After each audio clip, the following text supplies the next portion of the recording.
Good morning, Shiners. Francisco was here early this morning. Good morning, Car Key. Yes, Marcus. Good morning, Shiners. Francisco was here early this morning. Good morning, Car Key. Mark is here, and I'm going to bring him on right now. Now I've lost all my volume. Okay, hang on a minute. Now, can you hear me? I hear you. Car Key, can you hear me? Oh, no. I hit the wrong button. Hang on. I'm about to cut us off. You'd think Brenda Prutt's even on this morning. And William the Unknown Shout Out is here. Welcome, William. Since we don't know you're an unknown shout out. Pay Mark. I'm supposed to pay you for being here, I guess. How are you? I think that's supposed to be hey Mark. I'm just guessing. Hey, Brenda. Say hi to Shauna. Shauna was there getting I'm good. Shauna's up too. She's out feeding dogs right now.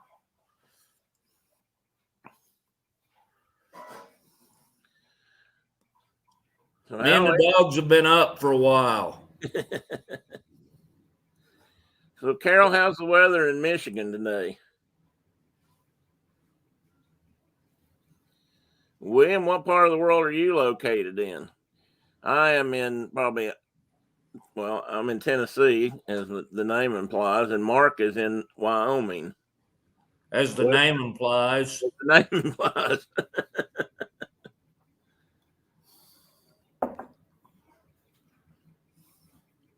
Hey, Dave Contrell. Good morning, sir. Good to see you. Uncas is a Mohican word for Wyoming. Is it now? Well, we could say that. There ain't no Mohican.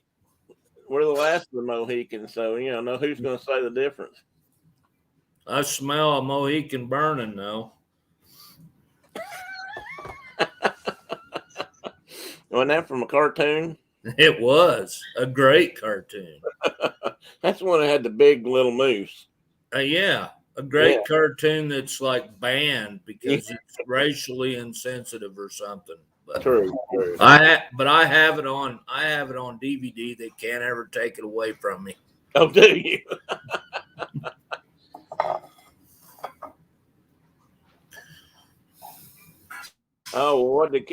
Cold and sunny-ish. Well, it's cold and sunny-ish here too, Carol. It's sunny-ish. It's just sunny here. Actually, it's probably going to get up above freezing today, maybe. We started out about 20, and we're working our way up. And Dave's gonna pour mouth and say it's sunny and warm and it's like it's 70 or something. Yeah, probably. Poor Carol's probably lake effect snowing or some godforsaken thing. Yeah, Carol, do you guys have snow? Mark has snow, or did, if it's not all moved to Nebraska. Balmy 71. Well, that's a cool day down there, Dave. You're able to get out and enjoy that. If I lived in Florida, this would be my best day of the year, probably. The heat I don't know about me in that heat.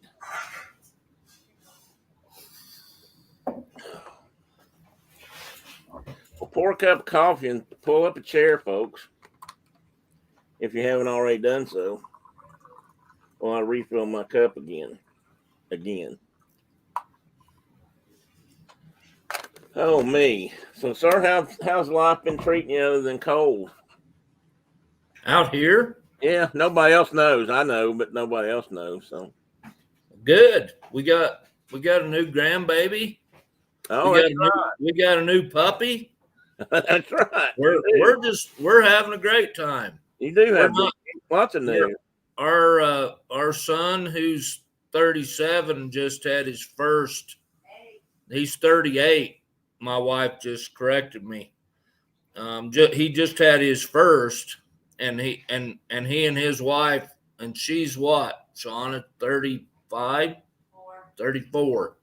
So they just had their first baby, and they're whining about not sleeping enough.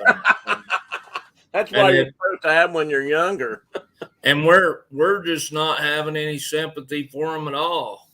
I'm not. My wife is feeling a little bit sorry for them. Yeah, she's a mother. She has to feel a little bit sorry. Yeah, so we're going down tomorrow maybe to give them a little bit of a break. But yeah, they got their Sam's got his mother-in-law in the house with him, and she's been doing her deal and trying to take care of it. But yeah, they're wondering what they've done. They're getting what they got for them. They're getting what they deserve. Yeah, you got to think these things through a little bit more. They'll be all right. They'll make it. I keep telling Samuel that humans have been doing this for hundreds of thousands of years, and it's been okay. Very true. It's been okay. Maybe a little younger, but yeah. Which Dave he's still bragging, poor mouth, and he's been out doing yard work this morning. Yard work for Mr. Zornis today, at least, would be a snow blower or a shovel. we don't have no snow blower. I need a tractor. I need a tractor, not a snow blower. Good point. Good point. And Dave, he's probably out trimming the roses or something. I mean, my wife hired we got a local guy that's our kind of the Baptist preacher here in Opal, if you can call that a Baptist church, I guess. And he's the big equipment guy around here, except for my neighbor that's the rancher, and he came over and plowed us out a couple days ago, and so we could get the cars out and the truck out. But we had a 40-degree day yesterday, and it melted a bunch of this stuff, so it was all good. Yeah. But we're getting ready. We're fixing to get another batch right now. It looks black and ugly, and good morning, Francisco. Getting ready to snow again. So we could get a West Coast weather forecast too. What's the temperature out your way today, Francisco? We've run a gamut from about 70 to 20-ish to, let's see, I can't remember. Carol said it was 16 when she got out this morning. I don't know what our low was. When I got out and checked the temperature, it was 20 or 21. But I didn't look at it first thing, and I didn't make a special effort. I got up earlier and then rolled over and went back to sleep for a little while.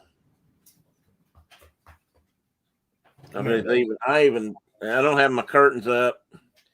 I'm still got a mess behind me.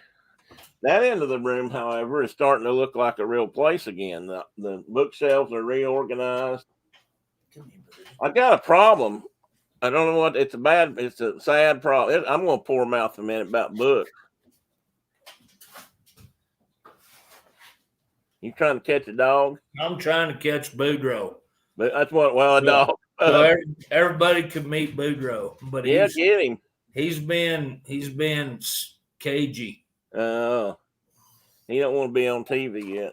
Well, he don't like it when Dad grabs him because I pick him up by his neck hide and like a puppy. He said he's not a puppy anymore. He doesn't need to be picked up like that. Oh, that's what he thinks. He's all grown up now. He's just like a kid. I got one out here. It's probably about his size. I got a squirrel hanging on one side of my bird feeder, and the bird feeder, typically hangs vertically, and it's like that because he's weighing down one side. He probably finds that the food comes out easier that way because he's got it tilted over so much. That squirrel looks like he's about the size of a boar coon. Well, we've had our feeders. I told you that the rosy finches had showed back up from the Aleutians, and they were hanging out here for a couple weeks, and then we got this blizzard, and they're gone. Oh, I don't know where they went, but I hope to see them again. But right now they're gone. All I got now is like a few house finches and a bunch of English sparrows, which I'm not a fan of, as you know. I know. Brenda, how would you know it's 81 in Hawaii this morning? You're not in Hawaii. Here, Boudreaux. David got down to 40 last night in Florida. In your part of Florida? Wow, that is a cold wave. I'll take back what I said. Well, not really, but because Mark thought 40 was a heat wave yesterday, so Yeah, our snow melted. that's a dry heat, of course. But there's one thing about Florida: 40 or 80, it's still humid. At least it was when I lived there. Hey, I got something new here at the house. I got new beard oil. Can you smell it? I'm making my camera worse. You are. You need a little dab of Windex or something put on there. Or some coffee. Well. Put some coffee on there. And you don't have to look. Okay. That's what I'd probably do. There we go. That's getting well. It wasn't drying off. That's getting better. That's better. There we go. Well, the more you can't see me, the better you are. So yeah. Well, no, not really. Well, you wearing suspenders or overalls? You got suspenders. Suspenders. Good morning, Dave. We've got Adventures by Dean. Good morning, sir. Undine from Florida. The turkey legster is on the way. Well, I got Snow Bear with a question mark, Dean. See, that's I only have Snow Bear because there is a little snow out here. As my mom would say, there's some laying out there waiting for more, but I'm not sure we're going to get any more. A skiff, just a skiff. Yeah, just a skiff of snow is all we got left. We had a little bit. We had all the Well, that really made it bad. No, it's getting better. No, it ain't. You're facing a little different way. You're usually not facing straight onto the window. Usually I'm like this. I don't know if that's better or not yet. You might have to go around more. I got you pointed at the window today, but yeah, I'm gonna have to. Your microphone must be mounted in your camera lens because I can really hear that. That's not a complaint, but I just realized that. Anyway. Unfocused. Thank you, Dean.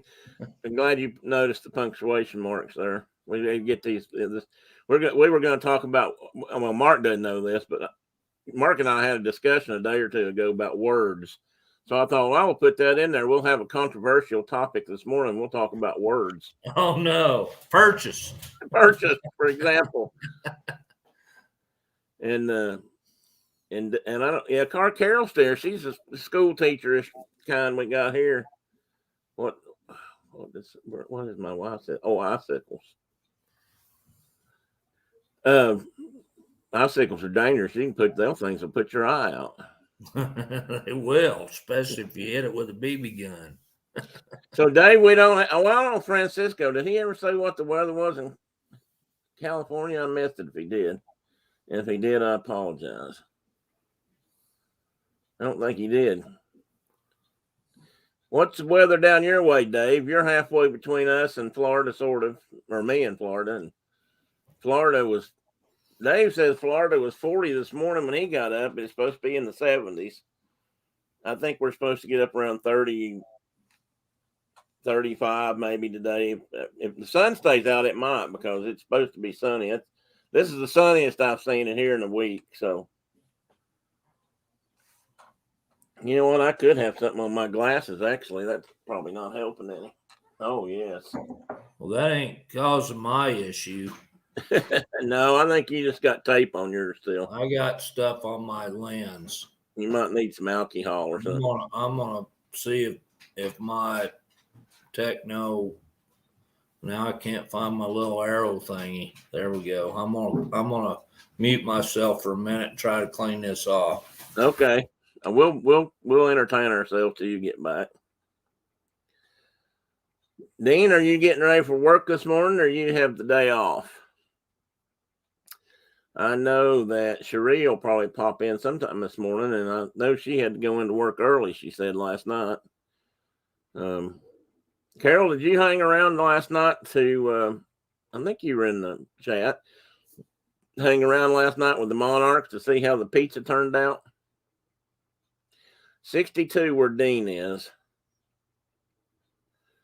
Well, Dean, I don't know how close you guys live and what parts of Florida exactly, but Dave Cantrell said it was 40 this morning when he got up. Now, he may be further north than you. I don't know.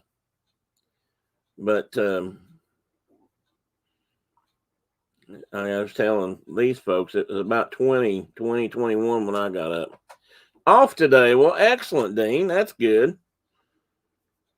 Hopefully you found a cup of coffee by now somewhere. Uh-oh, there's a spritzer. Oh, yeah. That's better already.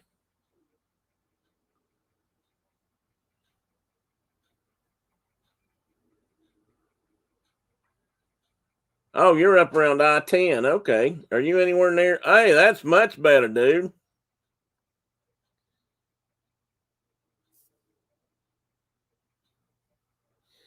Are you up around let's see, what is it? Osceola Forest, Dave, in that area? Good morning, John. Surf Bum's with us. It is a balmy 23, he said, at his house right now. We've gotten weather from just We're almost the same, John. We're 21. I'm glad the rest of the country gets to suffer along with us. You'll probably suffer longer, though. Yeah, till it's actually June. up to 28 here at the airport, according to my phone. So we're having a heat wave now.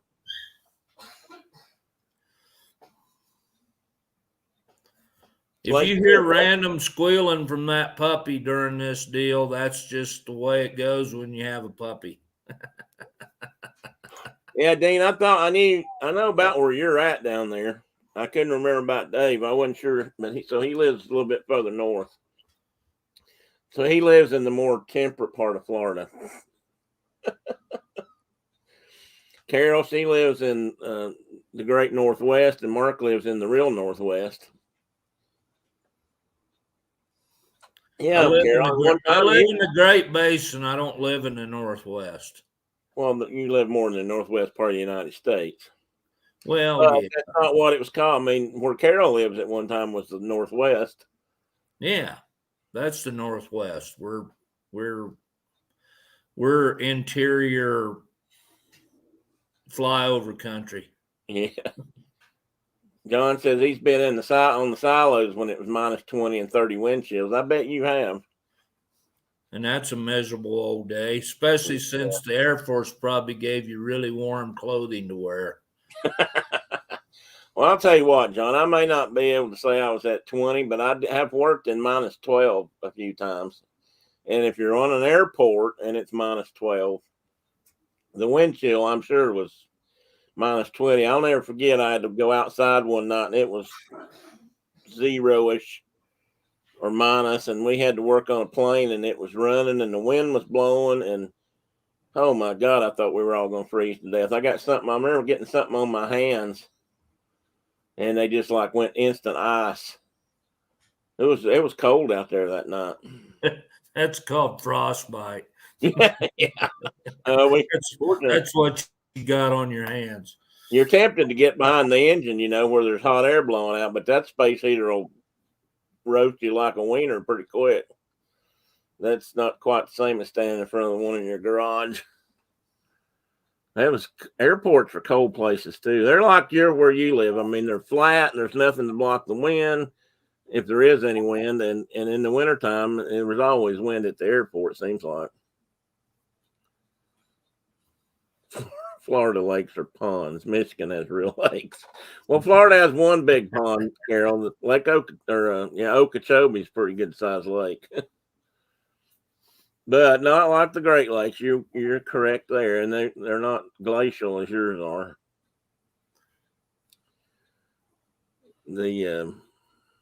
And Mark has some. You guys have some lakes, but are all your lakes reservoirs, or are they some of them natural out there?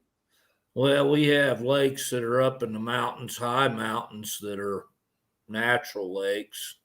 We have, up at Yellowstone, we got a natural lake. But almost all of our other lakes are just dammed up streams so you can irrigate Yeah. or keep the water from going to Colorado or Utah or somebody else. That's the got to be fighting over water forever. Yeah. Well, we're even doing that, starting to do that back here too now. Tennessee's been fighting Georgia for quite a few years now over water for Atlanta. Well, we have a proposal. There's been a proposal for a number of years. Well, probably 4 or 5 years. A guy wants to pipe Green River, which is a tributary of the Colorado River, wants to pipe Green River water from Wyoming all the way over to the Front Range in Colorado to Denver and Pueblo and all those places that have gotten ginormous. And it's one big old town from Fort Collins to Pueblo now, and they want water from here. And so far, we've managed to keep them at bay. They've got their own part of the Green River that goes in Colorado, but their environmental laws won't let them build their pipeline. They thought maybe Wyoming would let it happen, and we're not that keen on the whole deal. No, so, I can imagine not. He has, I'll tell you right now, but John, he has been the flathead in Montana. John asked, he's talking about fishing the Lake Hattie outside Laramie. I lived at the Flathead in Montana. Yeah, that's what I thought. Well, whitefish. Yep. That's a lovely place, or it was. They tell me not to go back. I haven't been there since the 70s. And they keep telling me not to go back because I won't like what I see. But yeah, Florida's got a really big lake on the border. 2 big lakes, the Gulf and the Atlantic. Well, technically, the Caribbean may be on the bottom side. Yeah. Yeah, lots of beaches. Did I ever tell you my story about the I don't think Mark's heard this story. Some of you might have, but I was in Florida one time and I was walking along the beach. I was over at New Smyrna, which is just south of Daytona Beach, and that's where I did a project one summer. And I was down there walking along the beach, and I looked up and suddenly realized I was the only guy there that had clothes on. I'd walked into the middle of the nude beach.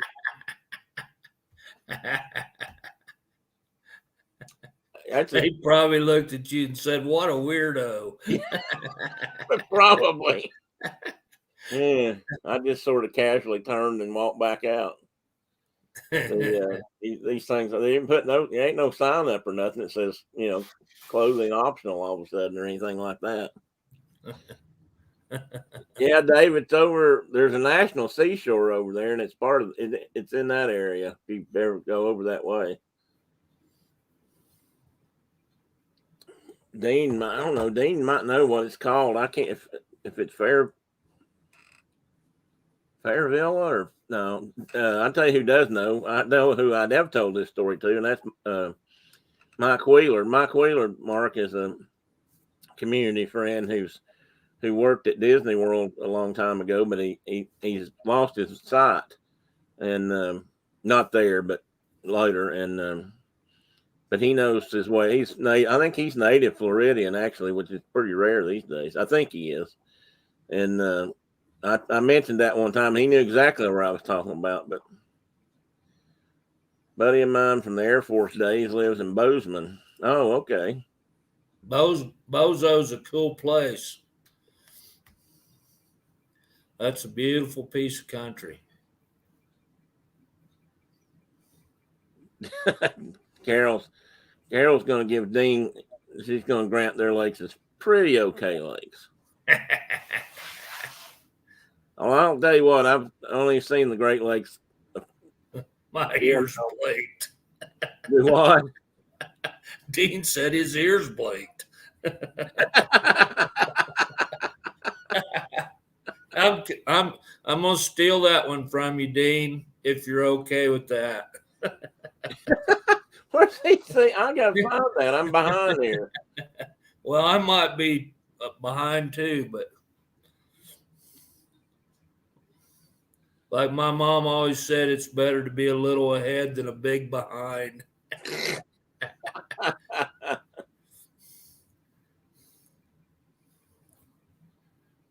Well, how am I seeing this and you can't? I don't know. Maybe I'm looking. It's the third from the bottom. He said his ears blinked. Oh, I see it now, but it wasn't showing up over here. Oh, now I see it. Oh, I got the. Wow, I see two chats. I have one that's part of the stream, and I've got the YouTube chat on over here on the other screen, so I can kind of watch both. And now I realize that they're not matched up this morning. They're usually pretty in sync. I mean, I know this one, the my StreamYard chat's usually a little bit ahead of this one because there's a time delay in them. But so in case if I start really cussing bad, I guess I can turn it off over and people won't hear me. Carol said that she pretends to like the snow and cold. And that's what all of us do that live up here. That people that really love the snow and cold don't live in the snow and cold. No, they only come visit. Mm-hmm. Usually. Well, let's see, Dean. When your ears blinked, I'm trying to think what we might have been talking about. Well, we did talk about lakes, and we talked about the ocean. And I know what they blinked. They might have blinked when I was telling my nude beach story. Oh yeah, Dean. I asked about I'm sure there's more than one, but there's a nude beach over around New Smyrna, and I know Mike Wheeler knows what the name of it is because I mentioned it one time. And he said, "Oh, you're talking about," and he just spit it right out. But I know it's over by the National Seashore area over there, and that's kind of what I was doing, was walking down towards that, and it's sort of between the New Smyrna beaches and I guess it's just a designated no close area. Now that's a squirrel. Yeah. That's a squirrel. I told you there was billions of them. There's plenty of squirrels. Oh, there it is. Playa Linda. That's it. Dean's heard of that. Yeah, Dean, we know what that means. Dean's probably over there every other weekend. No tan lines for Dean.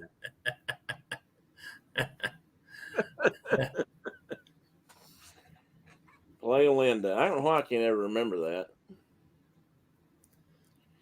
They have, speaking of words, they have funny words in Florida. They have lots of weird names.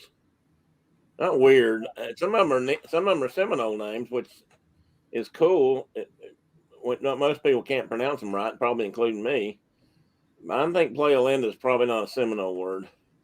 Doesn't sound Seminole. No. Sounds like somebody had too much to drink and was trying to get Okeechobee and Osceola and places like that sound Seminole. But yeah.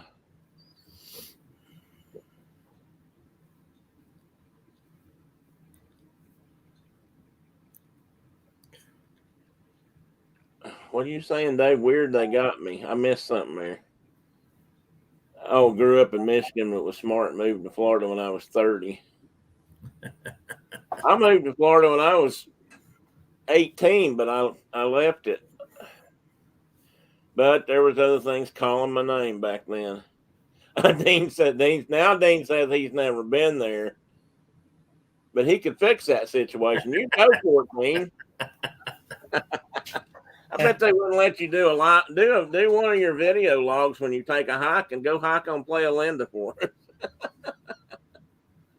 Oh yes, they do have weird words, Dave. And I bet when you first moved down there, you had a lot of trouble with that, or not trouble, but I bet you stumbled upon the same things I did when I was living down there. I had a roommate that was a local or a native, and he made fun of how I pronounced everything down there. And some of them didn't seem like that complicated to me, but they didn't say them the same way we did. I did. I was trying to think of some of those not towns, but I mean, you got things like Apalachicola down there, which I've never totally figured that one out. And That's another Seminole word. Oh, I know. Apaca. I don't know. Apaca might be. There's a lot of not Seminole towns now down there, of course. But Apalachicola is one I never quite. I mean, when I say Apalachicola, I think of mountains, which obviously aren't down there. Oh, David. No, that's not. I bet that's. I probably need to fix that guy. That's going to be a. When you say Apalachicola, I think RC or Orange Crush Mountain Dew. or Mountain Dew. Mountain Dew would be the perfect Apalachicola.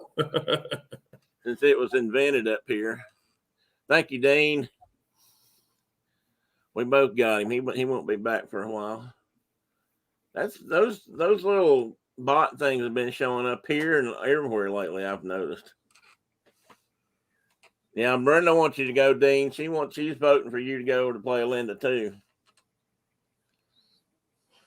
I'd sponsor you gas. I might the Saturday morning shine show might sponsor you in gas if you do that, and we could talk about it on the air one day, Dean. Just say food.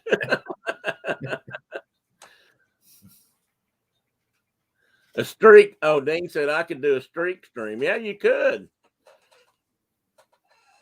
I grew up during the true streaking era, and it was juniors or seniors in high school when streaking was such a fad. And I actually had students in Jonesboro that went up to university to streak with them. These are kids that would have been under 18. Not that matters, but that would go up there because at one time ETSU had the record for most number of streakers in an event. Now I don't know how official those numbers were, but of course somebody else then some other university had more streakers. But I can remember when streaking was within the news on a regular basis. It seems like those had to be better times, because the worst thing you can think of is a bunch of people running naked through town at night. The world can't be in too bad a shape, but I don't know. Ray Stevens was writing songs about it. Ray Stevens was writing songs about it and singing them on the radio. Singing Singing in a can.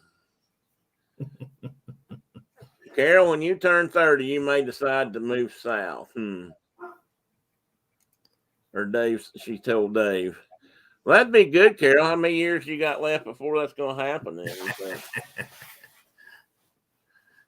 I know enough about Carol's home life to know she's got more than one kid, so she must have started really early. That's all I'm going to say about that.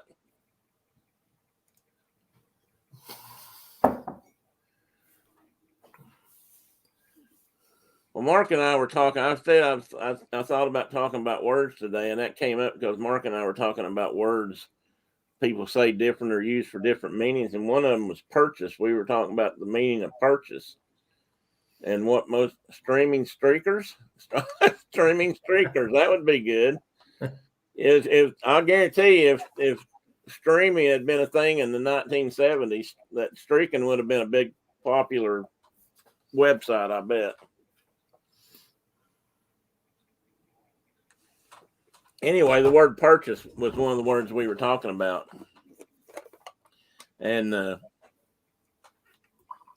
what most people think of the word purchase. I'll just throw it out to the chatters. I mean, what do you think the word purchase mean? Or what does the word purchase mean to you? In 8 years, my oldest and I will both turn 30.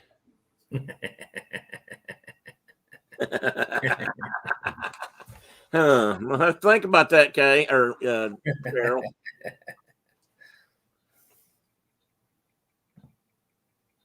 You have come a long way for 22. You're an accomplished teacher, a mother of several.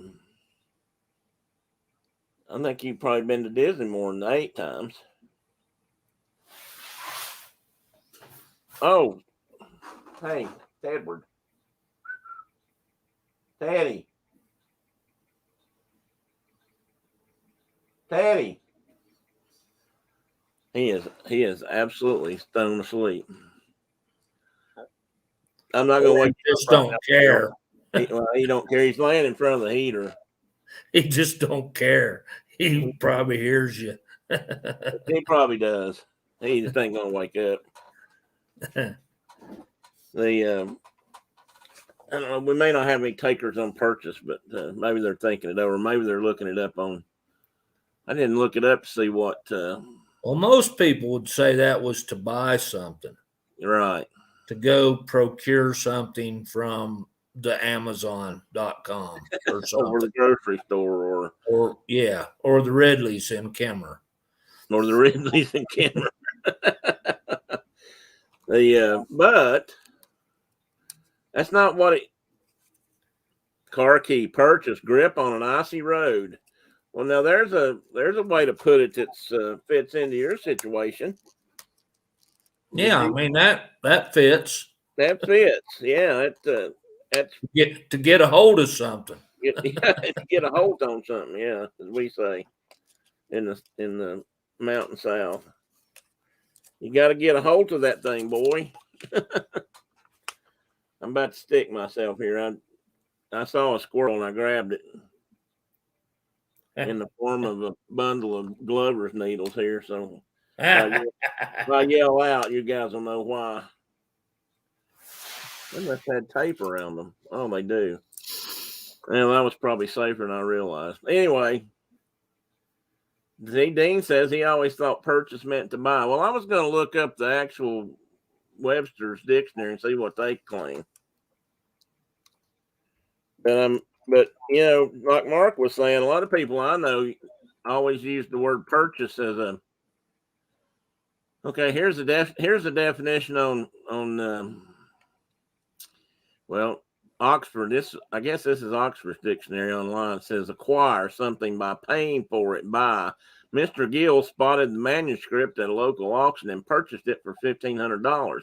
In nautical terms, which is probably where I think it came from, it is to haul in like a rope or cable, or haul up by means of pulley, lever, etc. No, and to me, that a hold or position on something for applying power advantageously, or the advantage gained by such application.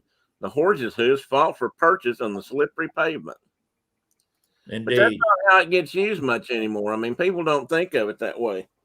I used to work with a guy who said purchase. He used purchase a lot on climbing things, or when he talked about grabbing a hold of something, he'd say, he got a good purchase on it and pulled himself up or something like that. And a lot of people don't use purchase that way. What did my wife say?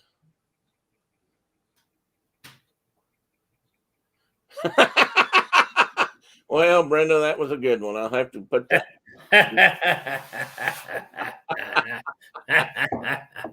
That's funny all day long.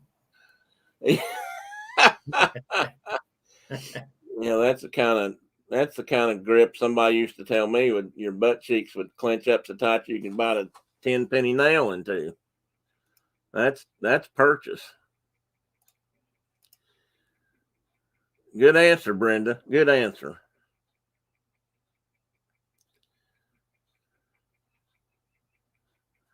Another word that came up in our conversations was aluminum and aluminium. Now, I'm not talking about different definitions here. I'm just talking about how different people say it. And the Brits say aluminium, and we say aluminum. Carol said the birds are sitting on the purchase, or more like the birds have a purchase, have on the perch. On the perch, yeah. I like how you spell birds in Michigan too. Maybe that was on purpose. I used to have a bad habit. My daughter used to do this all the time too. Is that spell it Brids, BIRDS, or BRIDS? I mean, You write it real fast and look at it again. You've got got them transposed. Maybe that's minor dyslexia. I don't know. So we used to joke. We joke around here by saying, "Hey, did you see the Brits outside this morning?"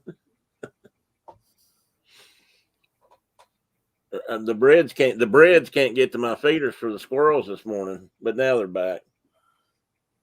I got out and filled the feeders up before it snowed a day or two ago, and they've been hitting it hard since then. And I guess that may be where the term perch came from. You reckon? No. Maybe? No. No. Well, see, there's another word. You got a perch that a bird sits on out here on the tree limb, And then you got a fish. Water. You got fish, as they say in Ohio. Fish. Bridge Fish for bird and grill for girl. Yeah, that figures.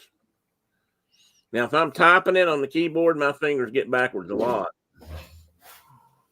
There are certain words I used to never get right.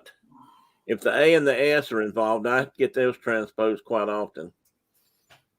Hey, good morning, Don. The temperature here right now is about 25, I believe. Maybe I'll get a current temperature here for us. Maybe 28. How about in sunny Texas? And we're saying it might actually be up to 31 now. It's supposed to get in the 40s today. We'll see.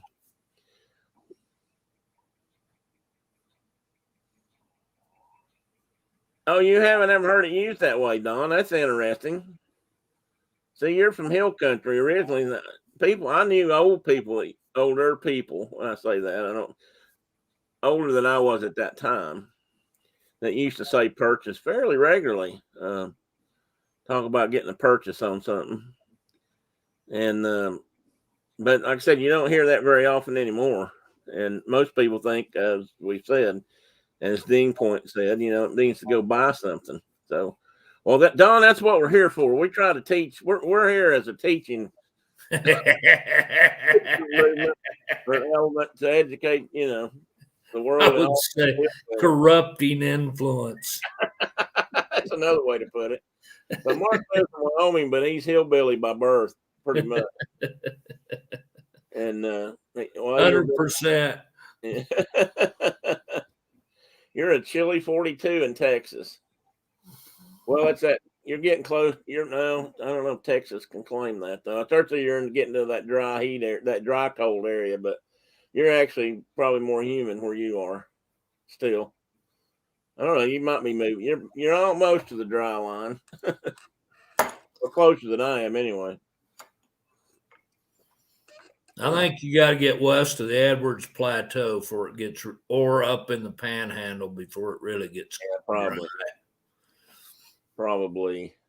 What part of Texas is it you go to when you go down there and go pig hunting? Down to near Childress, which is kind of on the edge of the dry line, sort of. I mean, there's plenty of cacti around, but there's also trees, and the Red River's right there, and it's pretty humid. It's right at the corner of the southwest corner of Oklahoma is where we go. That's what I was getting ready to say. You're up towards Oklahoma then, on that part of the state. Yeah, literally, like we're right on the Red River, so right across the river is Oklahoma. That's what Tim Patton's wife told me when I talked to her here a while back. Well, who I need to contact again, but she said she talked Tim or put the squeeze on him to move south of the Red River. So they lived in Texas now. Yeah, and they just lived to the north of that before, and apparently she worked down there though. And yeah, and the kids, I think the kids are all in Texas now. I think Bruce and Jen are both in Texas, so. I think she told me that too, I think. But but Tim was teaching right up there, just barely north of Durant. He was in Durant. Yeah, which is just north of the line anyway. So, well, Dean said it. The weather app just updated. He's at 70 now. Don't mean to brag or nothing. Winter's rough down here, Don, but we survive. Yeah. That's funny because we've had summers where that was the high all summer. And summer lasted a whole week that year. So I remember many a 4th of July where it was snowing. So your I used to laugh at your mom because don't push it, Dean. she can be mean, Dean. I'll just warn you right now. She might pack up and come down there and She get might. She does drive herself, so it wouldn't be like she had to wait on me or anything. I can never forget your mom talking about living in Montana. She said summer came on Tuesday one year. and people think we joke about that, but It's pretty it close. really is not that far off some years. You better be sincere, Dean, because she has a sincere detector. Women have things like that you don't know about. You're not married. Like women have something little men didn't used to know. Women have something called the finder's gene. And I learned about the finder's gene first from my wife. Well, no, actually, I learned about it from either a buddy of mine at work or one of the secretaries there because she could always find stuff we couldn't find in the office. You know, she'd walk back there and it'd be laying on your desk the whole time or something. And she said men just can't find anything, and we don't have the finder's gene. Is what her theory was. Well, I was looking for a can of wet dog food yesterday in the fridge. Yeah. It was not in there. I swear to God. And my wife opened the door and it said it's sitting right there in front of you. I think maybe the problem is I think it hides. I think it either hides or there's like a force field around it. Men can't see through that. We need to study that. That needs to go in the book of things that need to be studied. I need to write that one down. Research needs to be done on the finder's gene phenomena. Hang on a minute. I can't find my notepad. I'm serious. I'm going to write that down. Hang on a minute. Entertain everybody there for a minute. Make funny faces or something. What am I going to do? My face is always funny. Oh, sorry, Ted. Didn't mean to disturb your sleep there, bud. If I could catch that new pup, I'd introduce him to everybody. But yeah, I think I'd like to see him. I'd like to see him. He's probably grown. I don't know where he is. Oh, he's probably sat down with his mom again. A dog that's half dachshund and half border collie, he ought to be showed on the TV. He should. That's why I was thinking, because I mentioned that to somebody else and they were trying to think what in the world. Okay, now Brenda's starting to get technical about it. Well, we think the pup looks like a dachshund but his mentality is that he's a big bad border collie. He's already out trying to help the real border collie, like herd horses and things. So, which might not end well for him because he's little and got little short legs. Now my wife's bringing him. All right. Okay, Atwood. Good to see you this morning, ma'am. How's the weather in South Carolina today? I found the notepad, Miss Brenda. Thank you very much.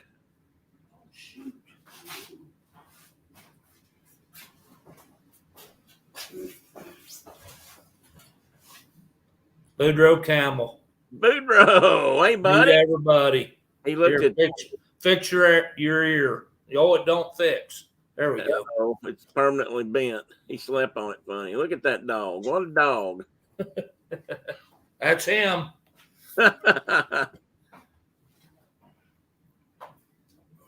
Sunny and 34 in South Carolina. Dean has a definition of the finder's gene. When you open a new jar of mayo and you didn't see the 3 that were already open sat there in the fridge.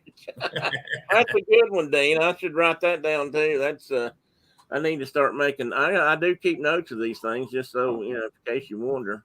I have a whole book of things. Mark and I are making. We're putting together notes now of a whole series of books we're going to write, or at least one that's going to be put together by all these kind of things.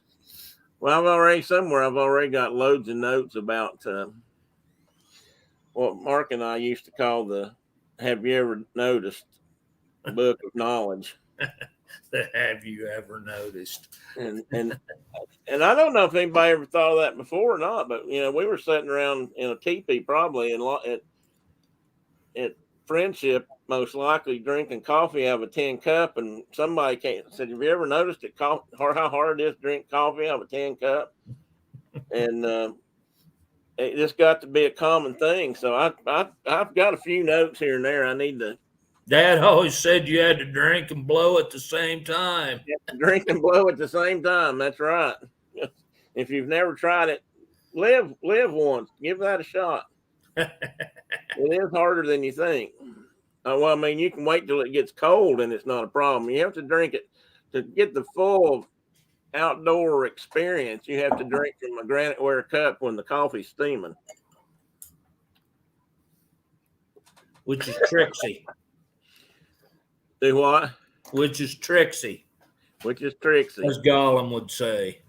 See, Carol's backing up what Dean's theory on the finder's gene. Her son's 4 open bottles of Frank's Red Hot. Dean may have spoken from experience. Well, I believe that, Dean, because such wise words usually don't come from hearsay. They usually do come from personal experience.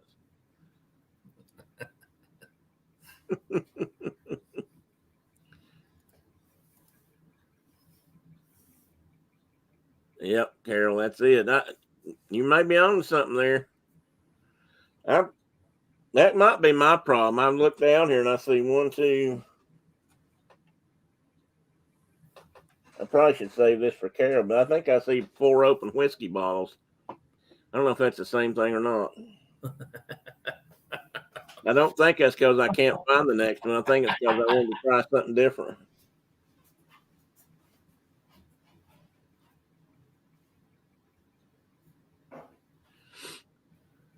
See, if there's anybody in here I haven't said hi to this morning. If I haven't said so, I know I haven't said so already. I would appreciate it if you'd hit the like or dislike button. I always give you a choice because I figure it is your choice. And consider, if you're not, consider subscribing. And if you're totally repulsed by the whole thing, you can always unsubscribe. But I am up to, I noticed this, I think this morning or last night I looked, I'm up to 91 subscribers now. Mark, you need to get your wife on here and get her to subscribe. You may not be subscribed. I think I am. Yeah, you probably are because you've looked. And I have never done that once. So, congratulations. I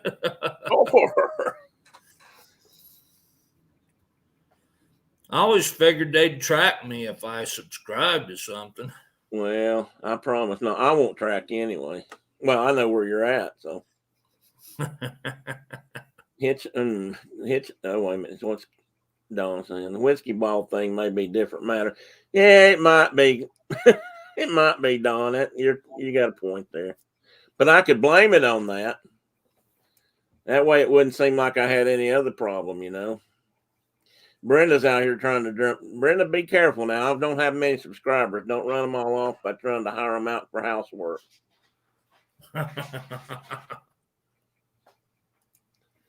Hey, we got sun shining right now. Wow. That's blinding me through the window. Maybe it'll stick around long enough to melt some more of that snow.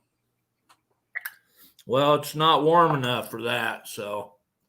Dang, John's cleaning kitchen too, Brenda. There's another choice or another option. John, you should be listening and fishing. I don't know. He said fish. I don't know. Did he say fishing was about over for a while because of the winter? I don't know if he did or not. Fish got to eat in the wintertime. That's true. They do. Not to mention the fact that it's probably not as cold as that 30 and 40 below that he was talking about on the silos in Wyoming. Exactly. And in this case, he wasn't talking about grain silos. And he said he had good winter gear too. So he was in the Air Force and not like the Marine Corps. They didn't just give him a pair of cotton dungarees. So True. I used to have an Air Force Arctic jacket that I got from hand me down from family. Their son had been based in maybe Thule, Greenland, or maybe Alaska. I'm not sure, but he had a parka with the Wolverine fur around the front and all that stuff. nice. It was really nice, and wore that thing for a long time when I was in high school. That was my really cold weather clothes. It was warm. I'll have to say that was a pretty good jacket, parka. It wasn't a jacket; it was a parka. And no, they're still getting striped bass in the surf. Well, that's good. Have you been lately, John? I know you're working and listening, so I wouldn't want to interrupt your kitchen cleaning. I get that. I mean, I kind of do too when I am in the kitchen working, which hasn't been a lot in a while because I can't stand up much long in the kitchen. But don't tell Brenda I said that you know, I miss cooking or anything because she'll have me back in there. He said they had mucklucks and parka. I guess he meant pants and thick mittens with some kind of fur on it. Probably they used to use Wolverine fur for that because Wolverine fur won't hold ice. Or at least that's what I've always told. It didn't frost over like other stuff would. Do you know if that's true, Mark? You're Yeah, more they're built specifically for the ice age. yeah. Do you ever wear bunny boots for anything out there, John? I mean, you probably weren't in the bunny boot country since you weren't in the Arctic, but I've always heard that those inflatable bunny boot things I used to have that had air pockets in them were really warm too. Probably not good for walking in much, but then again, maybe they were. I don't know. At least that's what everybody I knew that had them called them was bunny boots. And the Marine Corps calls them Mickey Mouse shoes. Mickey Mouse shoes. Well, that would work I too. mean, they look, that you inflate them with air, and they're pretty. I guess they're really warm. I've never had them on. I haven't either, but I've heard people that did. They said they were really warm. I don't think you could put them in a saddle, stirrup on a saddle. Now, and on a motorcycle, you'd have trouble shifting gears and hitting the brake. I'm thinking, but we wear snee boots out here, which we get out of Montana. They've got a liner in them like a pack boot, but they're thin enough you can still put your foot in the stirrup. What do you call them? Snee boots? Snee. SCSCH or SCN8. I don't know. Anyway, snee. Snee. Hard for me to say. Snee. But they're just like a pack boot. They're just a little thinner. You see what John's asking you? A beech nut. Oh, you got beech nut enough? Actually. We were talking about that too not long ago. Mark and I used to chew too. I grew up, I started chewing tobacco. I'm a country boy. I mean, you got to realize that most boys in the country. There it is. And I started chewing tobacco when I was about 11. I had good teeth back then. The moral of that story is just keep chewing, I think.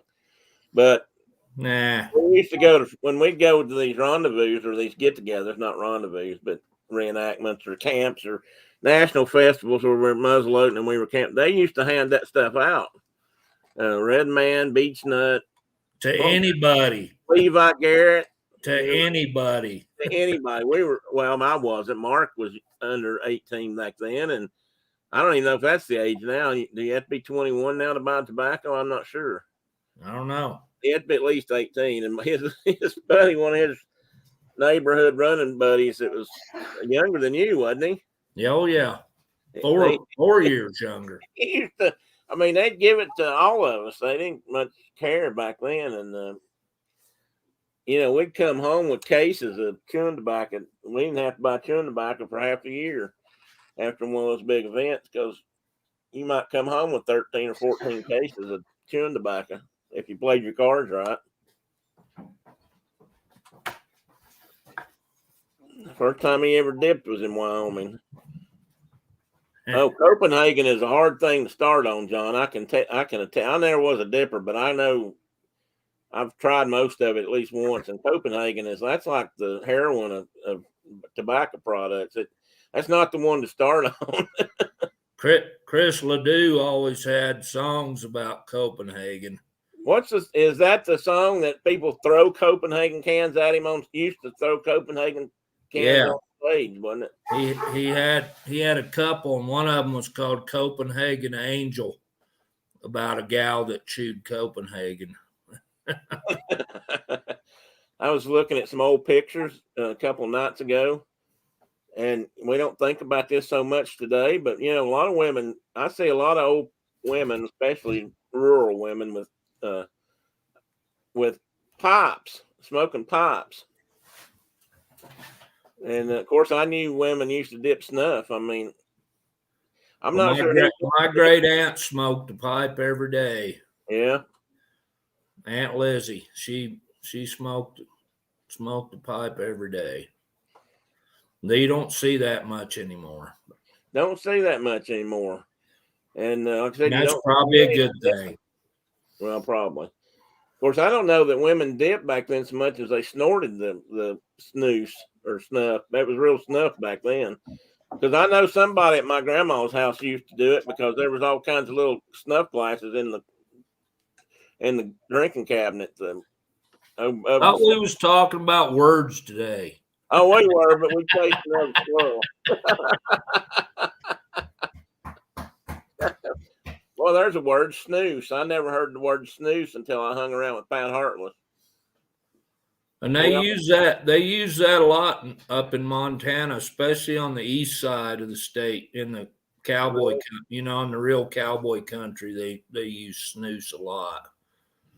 We always called it snuff back then. And I think they do that. I think they use that term up in like southern Alberta too, which is basically Montana. Southern Alberta and Saskatchewan, which is basically eastern Montana.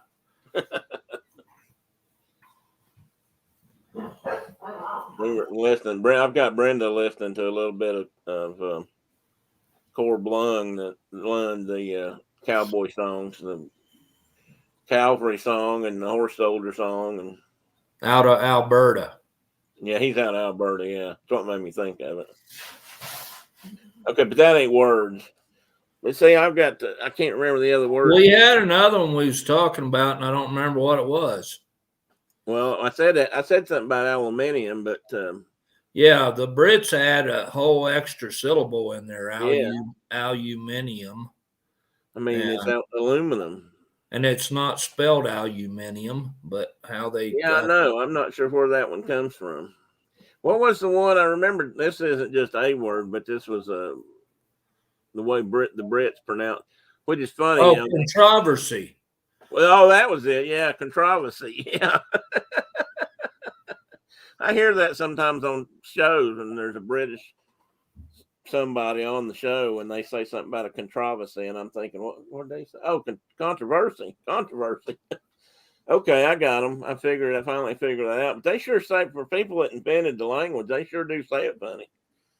At least compared to us, who I'm sure say it correctly. Brenda says her great grandmother dipped snuff. Oh, so and she was bedridden, and it was so gross. So she had to have a spitting can of some sort. Or a Troy Purcell no spill. I was just going to say that, but we should have perfected that. And that should have been like patented. Yes, it should. It wouldn't work today, but yeah. Yeah, probably not. But it sure was handy at the time. I'll never forget. Back away from the words again, squirrel. I'll never forget coming out to your house in Arkansas when you and that bunch of heathens lived out there in that house on the other side near Dardanelle. Right by the nuclear plant. Yeah. And you walked in the house and there's like 4 2-liter bottles cut, the tops cut off and inverted into the, that's what. Well, I'll explain it. Troy Purcell no spill here in a minute, but spit containers just sitting around the house, in convenient places by everybody's favorite chair. Oh, mercy. What was it you told me you can't find out there, bloodhound? Or Yeah. any bug? Yeah, none of them.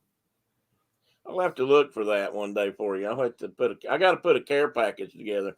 So here's a good question for the chat before we go back to words, and that is, has anybody in here ever shipped Hardy steak biscuits to anybody before?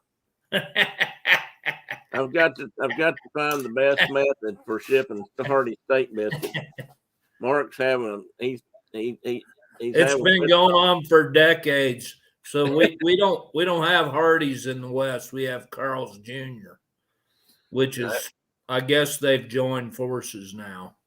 Yeah, but I don't know if But they don't make steak biscuit. You go in there and ask them for a steak biscuit in the morning, and they look at you like you got 3 heads, and they don't know what you're talking about. It's like looking for a chicken liver out here. You can't find a chicken liver at the KFC. Most people probably don't eat chicken livers anymore, but I love them. I had to catch up on something. Dean had said something to Brenda, and I couldn't figure it out. Now I finally found it. And Dean was wanting to let John know if he ever happened to catch a turkey leg when he was out fishing, he can send it to him. Those saltwater turkey legs are harder to come by. More likely to catch those, in Florida, I think, probably. Well, those big redfish have a great big piece of meat right where their body meets their gills that they take out of there. If you don't take that piece of meat, you're crazy, because there's a great big piece of meat right there, and it looks like a quail breast, so that's close to a turkey leg, I guess. There you go, Dean. I don't know, John. Do you catch what's isn't there another name for redfish? Drum. Red drum. Yeah, it's a red drum. Okay. I don't know, John. Do you have them that far north? I don't know if they get up that far north. Not. I don't think they do. Isn't that more of a Gulf fish? Red drum. Okay. Now they run all the way up the coast like that. Big ones. I heard a few years back when they started getting real popular to be. Hang on a minute. What is going on here? I have a footrest device.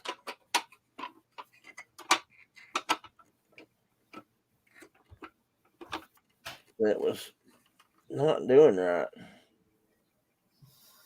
If you can see how I've got it rigged on the bottom, my wife would probably tell you that I do that for things.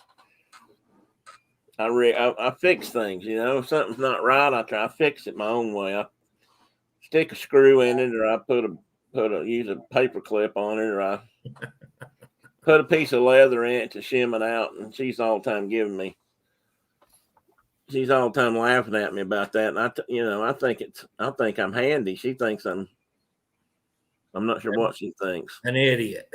Well, she laughs about it. She thinks I'm funny, but she also recognizes that I fix things. So I was squirrel. I was going through laptop computers, all have power supplies, at least every one I've ever owned, a separate power supply. And it gets warm. If you grab hold of it, it's always warm, or just about always. So I've always tried to figure out a way to keep mine cooler, let air circulate around it or something. So I had my home computer, and I took some of these. Here's one like this size paper clips. I don't know what I'm sure there's a proper name for them, but anyway, I hate regular old paper clips. I just refuse to use them, but I love these things because you can do so much more with them. I mean, you can hold a piece of leather with one of these. You can, as you're going to find out, you can make a laptop power supply rack. So I did that. I took two of the great big versions of these, and I mounted them on my power supply for my laptop, and I could open it up and do something, and it would stand up. It made like a little stand it could sit on. I had tie wraps to hold it together. And I didn't think a thing about it because to me, that was just what I do. I engineer things that work for me. And in fact, I think they were one size bigger than this one. This is the biggest thing I've got now, I think. But anyway, so I did that. And we went somewhere one time by air. I don't think it was out to your place. I think I was going. We might have just been going to Florida. Either that or it's when Brenda and I flew to California one time. And I had my laptop with me, and I was going through the scanner at check-in security. And this was I think this was before 9/11, but it might have been after that.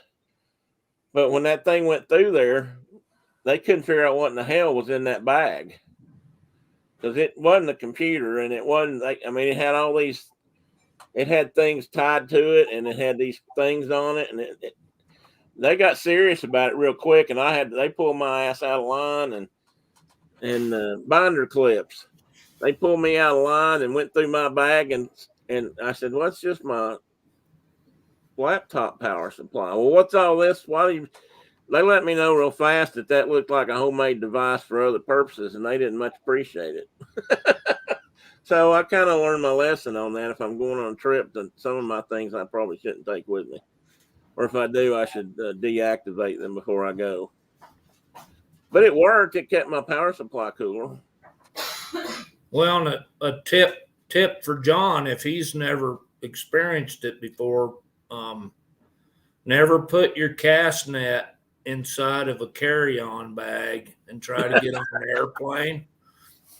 When you've been to the coast fishing and you took your cast net with you, those little lead weights on the cast net, that'll get you jerked out of line too.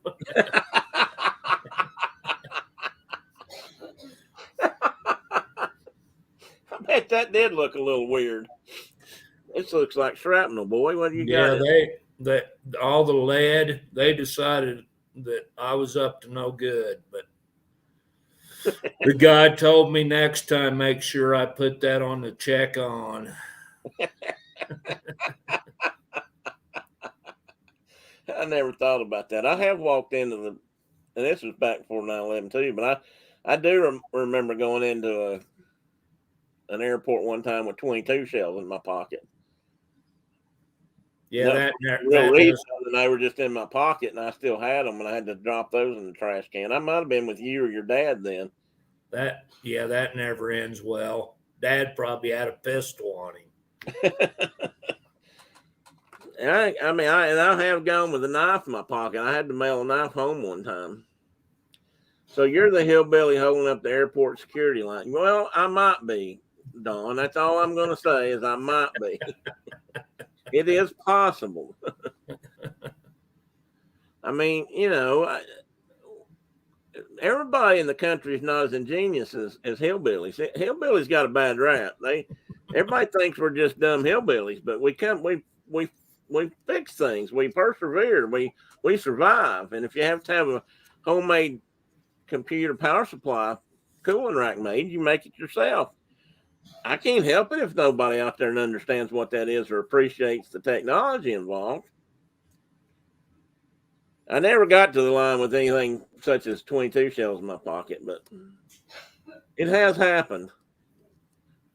Maybe once. I have had to send pocket knives home, though. I have had to walk back to my car and deposit said pocket knife because I'll be damned, pardon me, but I'll be damned if I'm going to let some airport security guy have my good pocket knife. And if they're throwing them away and putting them in the dumpster or something, that's even worse because then they're truly wasted, but I don't suspect they do that. I suspect good pocket knives get kept, is what I think. That's just my opinion. And so that wraps up today's discussion on strange words.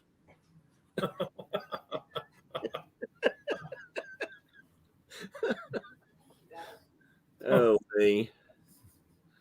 I know I had some other words I was thinking of. Now I just can't. Now I can't think of them.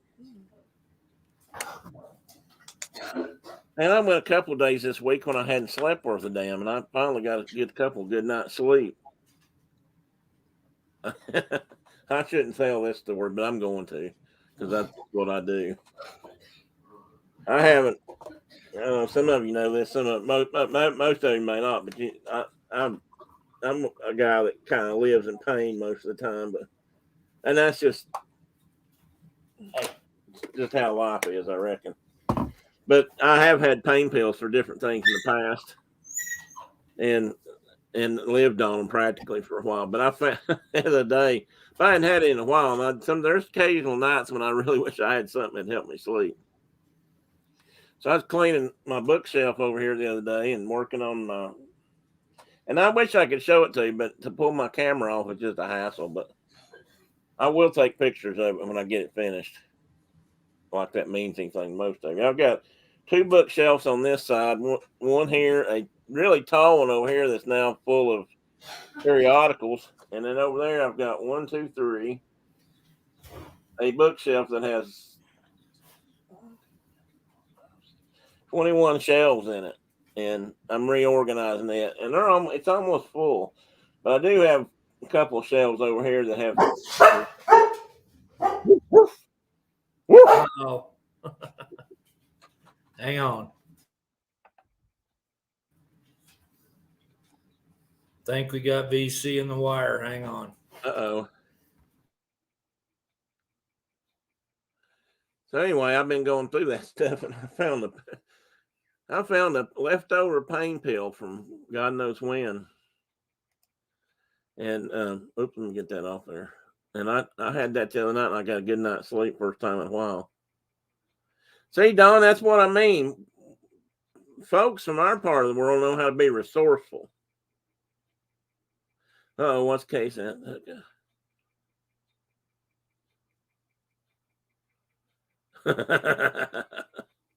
He had coins, pocket knife, and keys, plus paper clips and nails. Oh my God. Yeah, well, I can appreciate that. I grew up with things in my pocket. I mean, plus a pocket knife. I'm a kid that grew up with a pocket knife from the time I was about 8 or 9 years old, at least, if not before. Now, my mom didn't always let them ride to school and stuff, mind you, but sometimes they made it. I got a new bird on my back porch. Hang on just a second. Oh, it might be a towhee. So I always had stuff in my pockets. I mean, that's what pockets are for, right? I've worn holes through pockets because I carried the same thing in that same pocket for, like a pocket knife, let's say in my left pocket for, 5 years and same groups of jeans, not wearing the same jeans every day, and wore a hole in my pocket that looked like a pocket knife and stuff like that. I used to carry a little pair of pliers that were about this big. They were kind of like slip joint pliers. All the guys that rode motorcycles kind of carried them for quick tightening up things if you needed to. And I wore a plier sized hole in my back pocket of my pants that I used to wear when I rode my motorcycle all the time. So I get that. Okay. I understand why your dad might have had things in his pocket. I had to learn that too. I mean, when you go to certain places, you have to empty your pockets. I actually went to the security people at the place I worked last at TVA and said, I need to know, because they put in the metal detectors. And if you came to visit, you had to go through the metal detectors. And somebody told me that we were going to have to go through metal detectors when we were there. And they said, no. And I asked because I needed to know this. And they said, no, if you got your ID, you don't have to. I thought, whoa, what a relief. Because otherwise I was going to have to find a way to get my pocket knife through the gate, because I wasn't going to be somewhere all day without a pocket knife. Carol says her husband used to have a medical card. Oh, yeah. I think Brenda got something like that, Carol. Brenda's got bionic knees, and I'm thinking that they either told her she could get something or she has a card somewhere that says she's got metal knees. And but I don't think we've been through a metal detector since she got those, so I don't think we've ever had to discuss it with the powers that be at the airport security gate. I mean, you can't exactly take them off, so you got to figure out some way to work around it. I had split and wedge shrapnel in one of my knees that would occasionally set one off. That has finally, it must have finally worked its way out of my body because I never have had it go off lately. Split and wedge, did it shatter? Well, you know how they like mushroom out on the top after you beat on them like 1,000 million times. Yeah. And that little sharp edge would come off every now and again, and went in your always seemed to hit me in the knee, and it went right in. And did you mean to leave it in there? Did you just couldn't get it out? No, it just didn't bother me. And then Uncle Dale had shrapnel on his face from a grenade. Well, I was gonna say that's probably Vietnam. And he used to be able to like hang a magnet off his lip, I remember. Yeah, I could see Dale doing that. Yeah. And probably thought it was hilarious at the Thought time. it was the greatest thing since sliced bread. His Uncle Dale was an interesting character. Well, I would have to say most of the Zorn's boys are interesting characters, but his Uncle Dale used to be in the, what do they call it, the Ohio Amateur Archaeologist or something like that club, or back when this sort of thing was frowned on so much and outlawed for the most part. They used to find a lot of Indian native artifacts up there, and he even had some human skulls, I believe, at one time. Yeah, that's all in a collection now. Oh, well, good. But back then, it wasn't uncommon. I mean, people did stuff like that. I was watching something on the TV the other day, and they were talking about, in this case, they were talking about buried treasure on federal land. And, a lot of people may not know this, but you're not supposed to take things off federal land, whether it's treasure or otherwise. We used to have to kind of watch out for that on our property because people would dig. We had diggers, and in some places on TVA we had bad diggers because there's places on the Tennessee where there were huge Native American settlements and villages. Some of them really huge. Some of them all the way back to the mound builder age.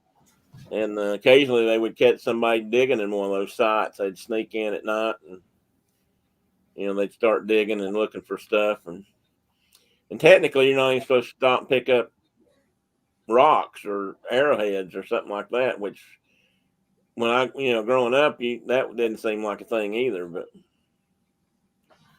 what is this, Carol, you're saying? My husband used to, he used it when we went to Guatemala in early 2001. They don't ever ask him about it, Carol, or he hasn't flown since then. I'm going to guess that's not it.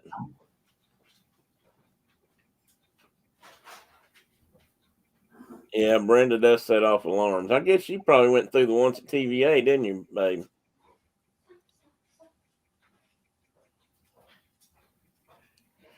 Well, we haven't taken our Christmas tree down yet, Dawn, so I don't know whether that's because we don't want Christmas to be over or it's because we're too lazy to take the tree down. I still kind of like lights.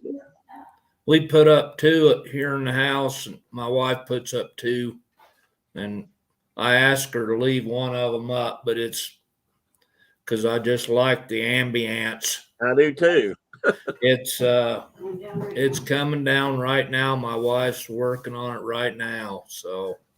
Oh, I'm sorry. It's dried out, but we have an old fireplace in this house that isn't really functional anymore. And my wife got her a electric fireplace looking insert thing to stick in there just so it looks like fire, and it's pretty cool. It looks like fire, And That's not a bad idea. it actually is dual functional. You can either just have the like fire going, or you can turn on like it's got a little electric heater in it. So So it will heat. when she's sitting there doing her macrame or crocheting at the fireplace, she can. It looks like she's got a little heat. Unfortunately, it's right by the thermostat, so if it No, makes extra heat, the rest of the house is gonna get cold. it's always that's always the way it is. I swear. I think I've other. Well, I used to work in an office that the thermostat for the whole. I won't say building because it was like a triple wide trailers thing they put together, and we had offices in it, and the thermostat for it was right near my desk. Well, my desk was also stuffed back in the corner where all the servers were for the computers, which Yeah, meant they put off heat constantly. So they would get hot and make the thermostat click, and the air conditioner would freeze the people at the other end of the building. But we're down here sweating on our end, and people would come down there all the time and poke the thermostat up because they got icicles on their nose, and we're sitting back there fanning because it's so hot by the servers. Never fails that the thermostat's in the wrong place. Kelly and Brad have something like that. I don't know if it's the same thing, but they put a fireplace insert in their house that's just for ambiance, and it's I don't know how it works exactly. It looks more like a gas flame than a wood flame, but it's kind of neat. I don't know exactly how it works. I never have really asked them what the technology is there. well, this one she got, it looks like logs like burned down to almost coals with just little flickering flames, like you Yeah. get in a good cooking fire. And yeah, it's pretty cool. Good morning, Cherie. I figured you'd pop in here sometime. Are you on lunch break now, or just a break? Because I know you went in early today, so maybe you're even getting off. I don't know. Good to see you, though, always.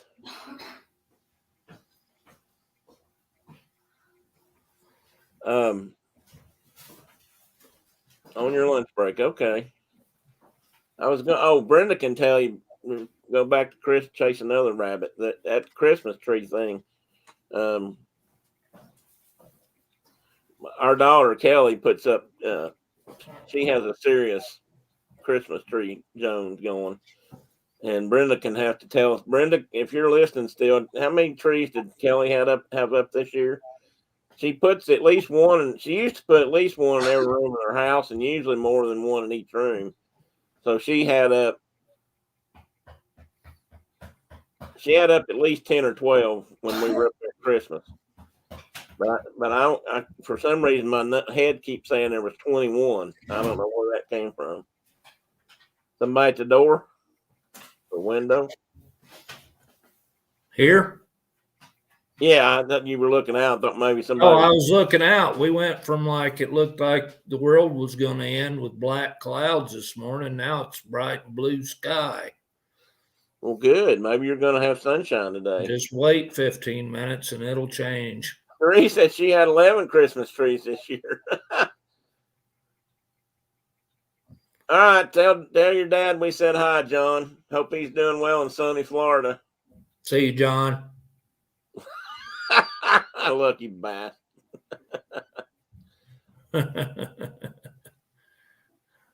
Well, I didn't know you had so many Christmas trees, Cherie. I think maybe I did hear you mention you had several the other night on the chat, but I didn't remember didn't realize you had 11. I like Christmas trees. I'm just not. Brenda will tell you that I'm not good at helping put them up, but which is really true now. But my part's like sticking the tree in the stand and screwing down the little screws so it'll stand up straight. Well, I used to have to do that part and, too. and then I'm pretty much like worthless beyond that point. There's some guys that live out in California that a lot of the folks in here know, Mark. They have a YouTube channel called Pepper Tree Villa, and they do Christmas. I mean, man, did they do Christmas? And they put up. They used to call it the Pepper Tree Villa Forest, I think, and they put up 17 or 18 or 20 trees, and they have one tree in particular that's got, I think it's got Disney ornaments on it, but they did a contest one year or two ago for people to guess how many ornaments they had on that one tree. They had 28 this year, Cherie said. Wow. But you guys remember when they had people guessing the number of ornaments on that one tree that sits behind, I think where Doug sits, not Doug. Yeah, maybe it is Doug. Their names are Doug and Arnie, and no, Doug and Arnie. Crap. Anyway, I think it had 400 something ornaments on it, and I think that was like 421 or something was the guess, or the winning guess, or something like that. I mean, it was, but see, they do it artistically or something. It doesn't look overcrowded. It looks. They arrange them somehow to where they look right. Well, my wife decorates for every holiday, and they do too. And enjoys that immensely. I think she does it every holiday, and it looks pretty cool, and I don't have to do any of it. Your wife might phone in the washing machine. And my wife just told me she might have put her phone in the washing machine, which would be a bad deal. That's not a good deal. So I'm going to call her phone. I'll be right back. Pack it and rice real quick. Hey, Dean, welcome back, buddy. And Brenda said Kelly puts one up. Let's see here. She puts one up in every corner, everywhere a tree could sit. And she likes to put, she does different color trees. She's had a black tree. They had a really cool tree this year, and it's actually one I had looked, an artificial tree. It was actually one I had looked at. It was a Norfolk Island pine tree, so it's upside down. It's wider at the top than it is at the bottom. And actually, I think that makes a really good Christmas tree because there's plenty of room underneath for gifts and things. You're not having to tuck under branches and whatnot. Oh, Don only had 5. Well, that's okay, Don, because we only had 1. We used to do 2. I used to put up one down here and one upstairs.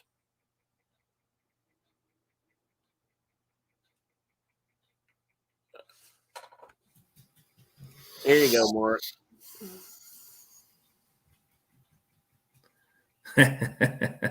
A zombie apocalypse. Brenda's a good zombie. I like how Uncle Si on the Duck Dynasty says it. Zombie apocalypse. Apocalypse. I definitely want Brenda on my team if the zombies are coming. She can tell you what all the tricks are because she's been watching enough zombie movies in her life to tell you.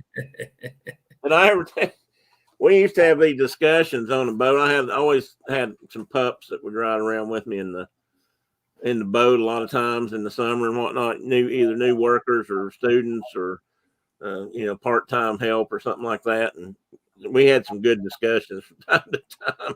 And we had a fairly new guy. I think he's still there, actually. And we got talking about zombies because his wife liked zombies. I don't know if he watched the shows or not, but so we got talking about zombies and asking questions about zombies. And people on 1 or 2 of our lakes, people still have houseboats at home, homemade things, and actually some of them live in them on the water, or at least part time. And so we were trying to decide if that would be a good thing or not if the zombie apocalypse hit. Would you want to be in the water or not? And do zombies swim? And so I had to go to the source, and I went to Brenda, and she said that real zombies don't think. I mean, a lot of these movies you see zombies hungry, eat brains. The zombies really aren't they don't think. They just walk or crawl or whatever. And she said if they hit the water, they don't swim. They just hit if they get what they just kind of float. So we started calling those bobbers. So we decided that maybe in the zombie apocalypse, living on a houseboat might not be a bad idea, but you'd probably want to do it where there was a current. That way they'd be washed on downstream. They wouldn't, all you'd have to watch for is the ones that maybe came in from upstream and lodged against your boat or something. Or underneath it, which would be terrible if you think about it. They stink, and two, they'd just be under there forever moaning and groaning trying to bob free because, what's Carol saying about multiple trees? I think it's great to do multiple trees if you enjoy it. I've seen some very nice theme trees. We just put everything on our tree, and that works for us. Well, that's kind of how we are, too. But now Kelly does theme hers, and it sounds like Cherie does. And you'll have to you may have already done this, Cherie. So if you have, I apologize. Maybe you should post a couple of pictures of yours. And she said she's going to leave a breast cancer awareness, which makes sense. Cherie is a breast cancer survivor, and I'm trying to turn that off, and a patriotic tree up. And I've seen people do that. People used to just do Christmas trees at Christmas, but I do see people that decorate more. Well, for one thing, like you said, Shauna, people do decorate more for a lot of holidays than they used to. And so I have seen people do like 4th of July trees and that kind of stuff. We used to have a couple that lived down the street from us here. And we always looked forward to each holiday because they were like that. They would decorate the yard for every holiday, at least all the major ones. Well, pretty much any holiday. I think they did Easter. I think they did St. Patty's. They did Christmas, of course, and the 4th of July and Halloween. And they were an older couple, and they just every year they would get out and do that. Hey, Tina. Uh-oh. Still having a hard time. I'm sorry to hear that. Like her mom chased her with iodine. Yeah. I will go back and look, Cherie, and I apologize that I have not seen them because I haven't seen a lot of things lately. So, and now I chased that squirrel and lost my thought. Oh, they decorate every year, and we always used to kind of look forward to driving by there just to see what they were doing for different occasions. And but I think she got sick a year or two ago, and I think he may have, or he did. I think Brenda found out she did, and she passed away. And then I don't know if he moved or if he passed away too. But anyway, that's just an empty yard now, and it's just kind of sad compared to what it always was. So Dean says he's pretty sure that zombies don't like turkey legs, so I think I'm safe. I hope I'm safe. Dean, I firmly believe that if they don't like turkey legs, you could come up with a costume where you would look like a turkey leg, and you probably eat enough turkey legs that you would smell like a turkey leg. So you probably are safe in that case. Now, my question to you is, are you willing to experiment with it to see if you're safe? So if we drop you into a horde of ravaging zombies, are you willing to take that chance? I figure you got at least a 50-50 chance.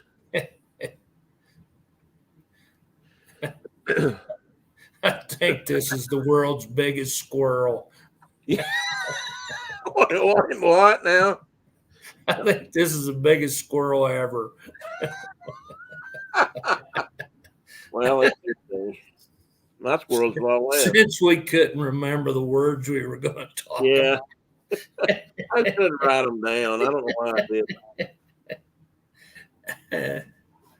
But, I mean, we've taught something. We're on to zombies now.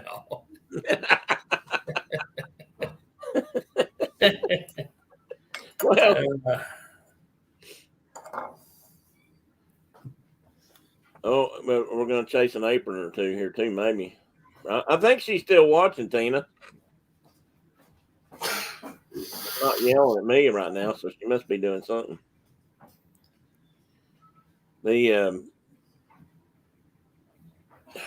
I tell you what, when I thought about this topic yesterday, I had all kinds of words in my head that I can't. What was you told me something really funny one time about school, and I don't know if this was college school or high school or what. Dean says he don't really believe in zombies. Well, just don't jump into a crowd of them and find out the hard way, buddy.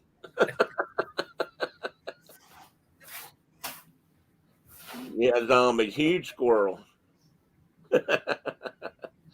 Yeah, and I'm not a zombie. I laugh about it and I make fun of it, but I'm not a zombie guy. I don't watch zombie shows. I don't watch zombie TV. That's why I have to go to the source upstairs when I have a zombie question.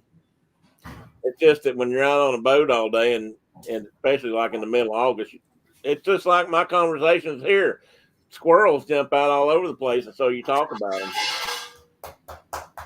And that was just one of the ones that some of the new guys, that's the one that came up on the boat one day. So we talked about zombies, and I had homework that day. I had to come back and ask my wife about, could zombies swim or float, or did they walk on the bottom, or what did they do?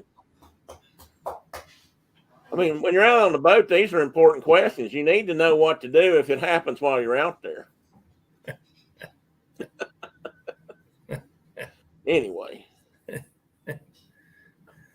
I met somebody. This is kind of a squirrel too, but I met somebody who's from one of the counties I used to. Oh, I know it was my doctor. The lady that hooked me up that did the electro torture this week. She's from Union County, which is one of the little counties I used to work in a lot. But that wouldn't mean much in here. Zombies made me think of that one. It's a strange county.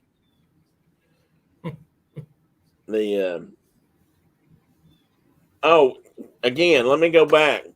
No squirrels, put blinders on here for a minute.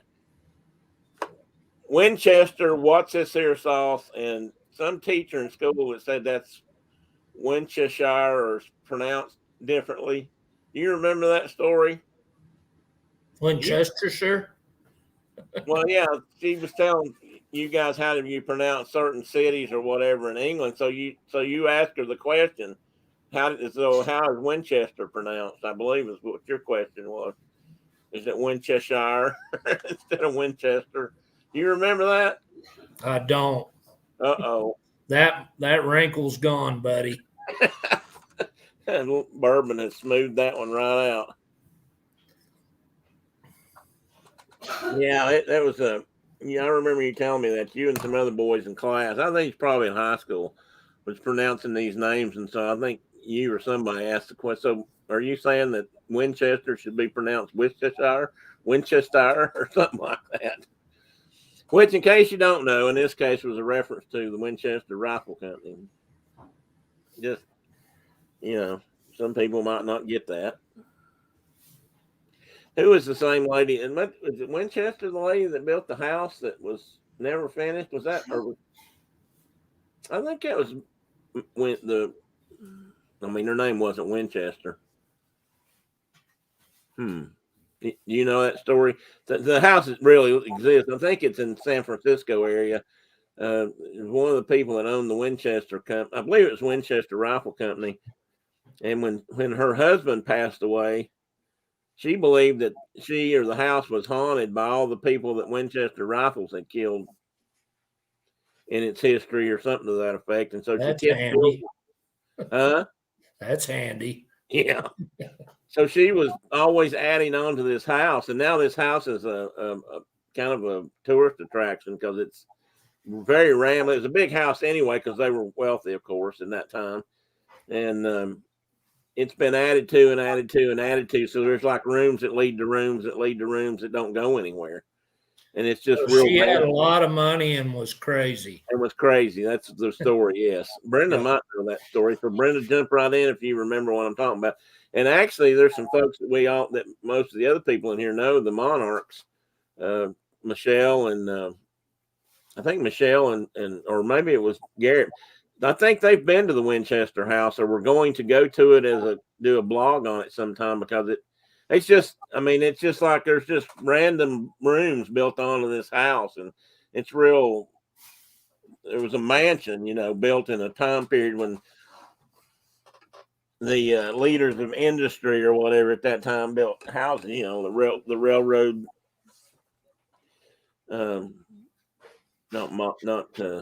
What they used to call them?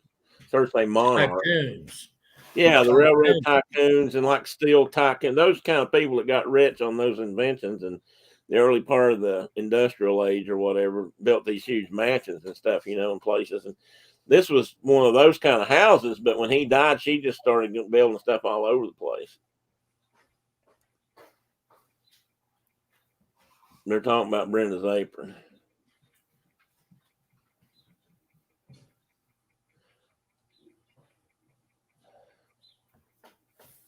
I hope she's still watching.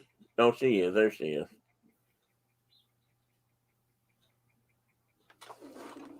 I've got her work. She's working on one for me, but I found out the other night that I asked her where it was at and when it was going to be delivered. And the answer I got was it had something wrong with it, so she's got to fix it again. She's not happy with it. Perfectionist, you know. You don't know how that is. Maybe you don't, but I think you do. Speaking of that, how's the saddle going? I got two roller buckers. No one knows about the Winchester house. Yeah, it's really, you have to look that up. It's really weird. But that was the story that I always heard, that she was haunted by all these, what she perceived at least as the spirits of all these people that her husband's rifles had killed or something over the years. Okay, back to the saddle. Well, back to the house. My wife just said she's been there. Oh, has she? Yeah. Is it weird? San Francisco? Is it in San Francisco? No, it's San Simeon, maybe. It's where? San Simeon, maybe. San Timian? San Simeon. San Simeon. Okay. San Simeon. Well, I do know it's California. Yeah, and it's apparently a little odd. It is odd. It's supposed to be. I mean, it might be elaborate too, but it's supposed to be really strange. No good there. Look there.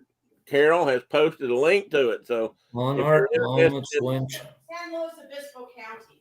It's in San Luis Obispo County. Okay. So it's further south. San Simeon in San Luis Obispo County. Right there, San Simeon. My wife has been there. I've not. Oh, there it is. I just opened it up. Oh, there is Michelle doing it. They had been there. I thought they had. I'll have to watch that later. Thank you, Carol, for that. So if you're interested, Marcus, you can, that link, should be able to click on that link that Carkey put up, and that's that will take you to the house.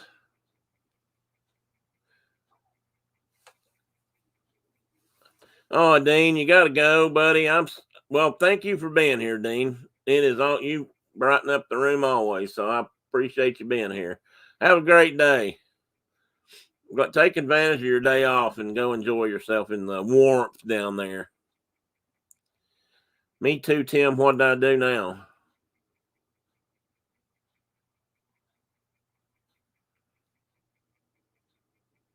I'm bizarre.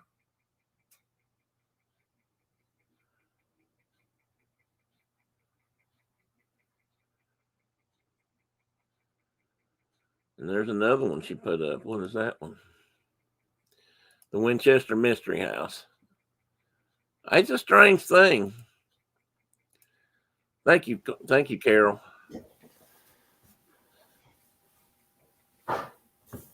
She put up another link that's to the house, looks like.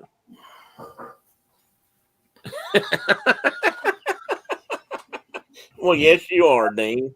You're just a ray of friggin' sunshine.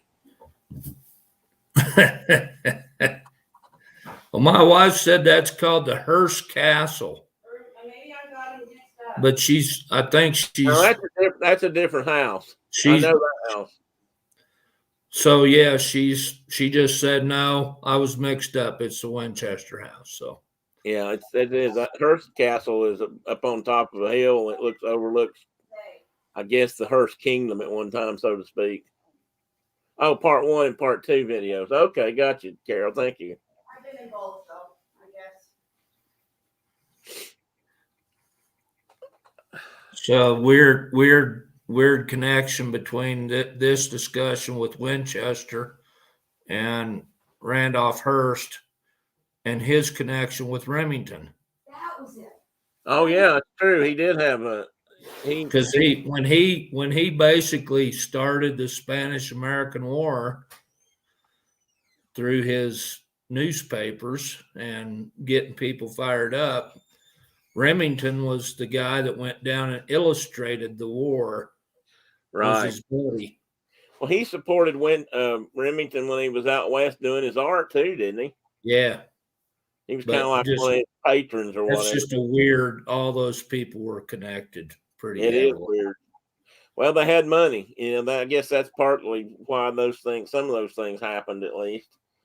I mean, historically, artists usually had to have sponsors or patrons back then to support their work, if you will, Right. in some fashion. So I guess he kind of was that way. Which, on the other hand, I don't know that Charles Russell had that sort of thing, because he lived out there and kind of, I guess he was somewhat, at least, of a working cowboy in a way. He was originally, but then his patron became the governor of Montana. And the governor of Montana's wife hated Charlie Russell. Did she? Because occasionally in his paintings he was a bit lewd. Oh well, yeah. And he did that just to aggravate her. Some people are like that. I don't know anybody personally that would do that, such a thing, but yeah, I just looked it up. The Winchester House is in San Jose.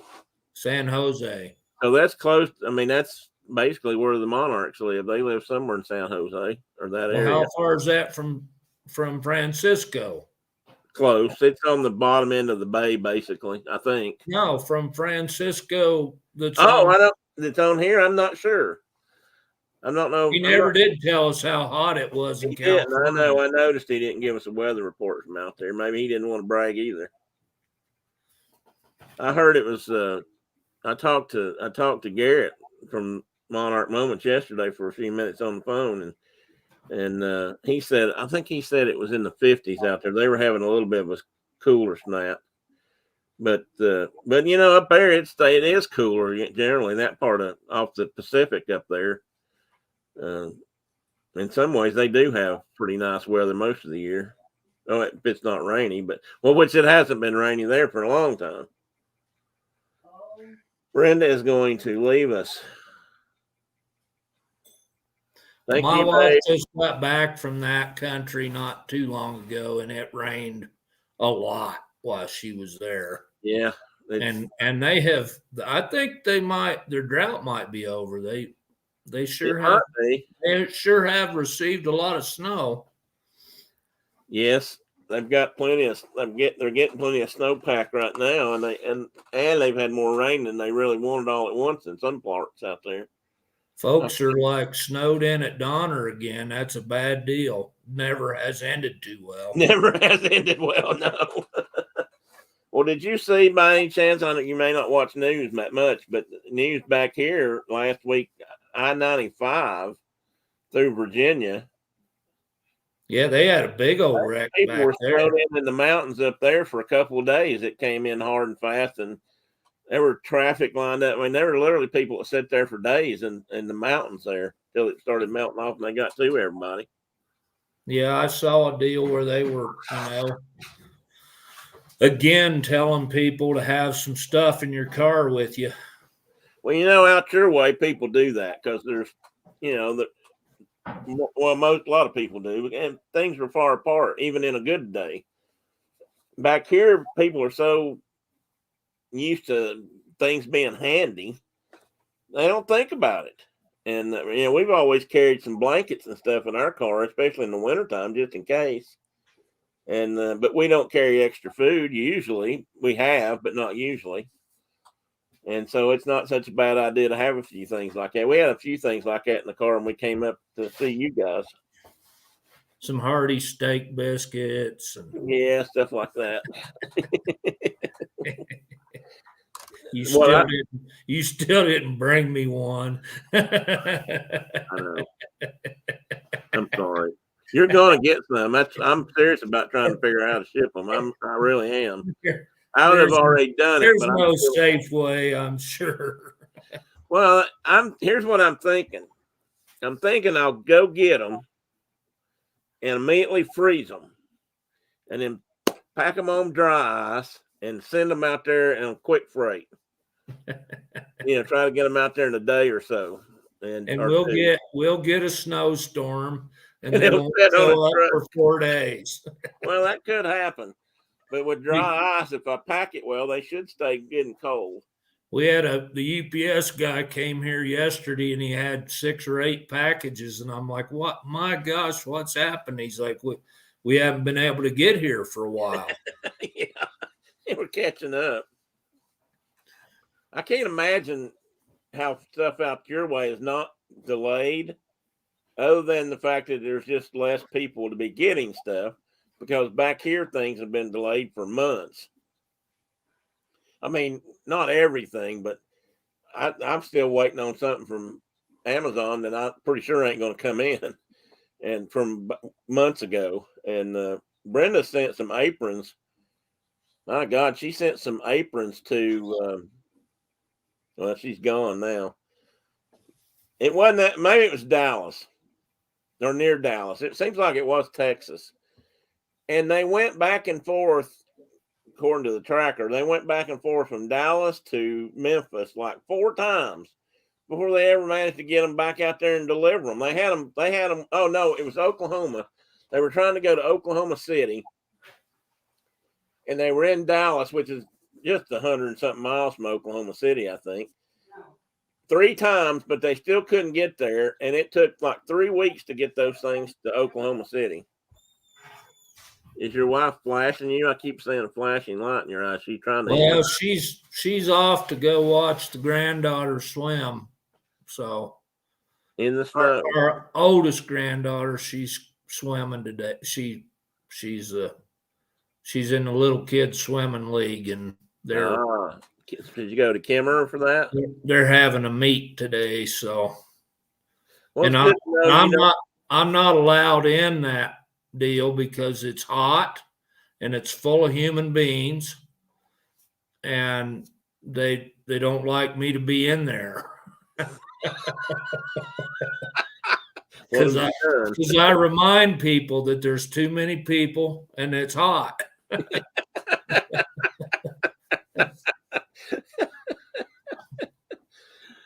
Oh, my brother. I appreciate that. I used to do that too. Well, I'll tell you what, it's noon and we've been on here for 2 hours and didn't get any words talked about. We're going to have to write these words down more often. We got purchase done. We got purchase and aluminium. Aluminium. And a little bit about Winchester shear. And good luck to Carol says, good luck to your granddaughter, Mark. A lot of times Carol's at swim lessons on Saturday morning, which either they're not happening right now or she didn't go today, I'm thinking.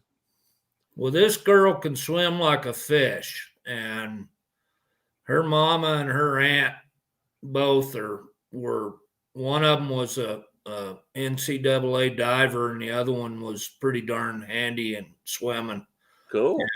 And this little girl she can swim like a fish, and she's done really well. So and she's what? She's 8. 8. Oh wow. Yeah. But Papa taught her to swim in the river. So that's where she learned how to swim. Well, that just goes to show you that throwing them in the river can go a long way. Now she's a swimming star. She is handy. I can't keep up with her even close. So, wow. Yeah, she's going to be handy. That's pretty cool. They have a really great. They used to have Tennessee. I don't know how they do these days, but Tennessee swimming used to have one of the best swim teams in the country. They used to have a lot of people several years used to make it to the Olympics pretty regular from here. summer games. I can remember because that was back. I had a friend of mine actually that was working or going to school. I was either in Florida still going to school or working. And he used to talk about that. And I don't know, the topic back then was the fact that all the swimmers at Tennessee started shaving their bodies, so they could swim faster. Yeah. Well, now they all wear these Superman swimsuits that, that help them swim through the water. So I don't know if they still shave their bodies or not. That used to be a thing. They would all shave just head to toe and just glide through the water. Who would have thunk it? Who'd I'm have thunk sure it it? makes a difference. Hey, Ashley, welcome in this morning. You're with your boyfriend, so technically there's two of you in here. He should sign in on his phone, and he can give me another like or subscribe. Good to see you. Are you guys out and about today? Well, that's kind of how I first got in the water. Was my uncles took us to the river. They were prone to throw us in, and make do from there. Sink or swim, boy. Sink or well, yeah, pretty much learn to swim that way. Because you're either going to sink or swim. They'll take us and throw us in that big old nasty touchy, which is dangerous water. Dangerous waters. Well, we spent a lot of time in it. Yeah, Chucky's strange and different water. That's for sure. We did up high. It seems so much clearer when you get up there than it does when you get further down. And well, thank you, Ashley. I appreciate that. What was I getting ready to say? With Chucky.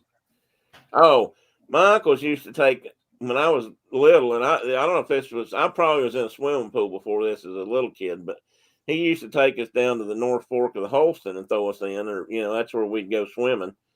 And what I remember about where we were at was it was real ledgy. You know how rivers are around here; they can be.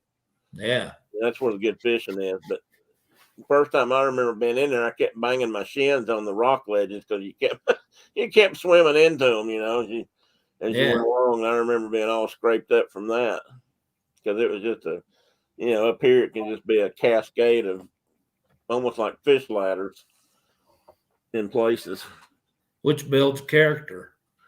Yeah, and scar. Yeah, because everybody knows scar tissues on your shins. That's exactly right. I got some few new little nicks and scars, but they didn't leave much. It's not. I need to get me some new handy scars or cuts that leave good scars.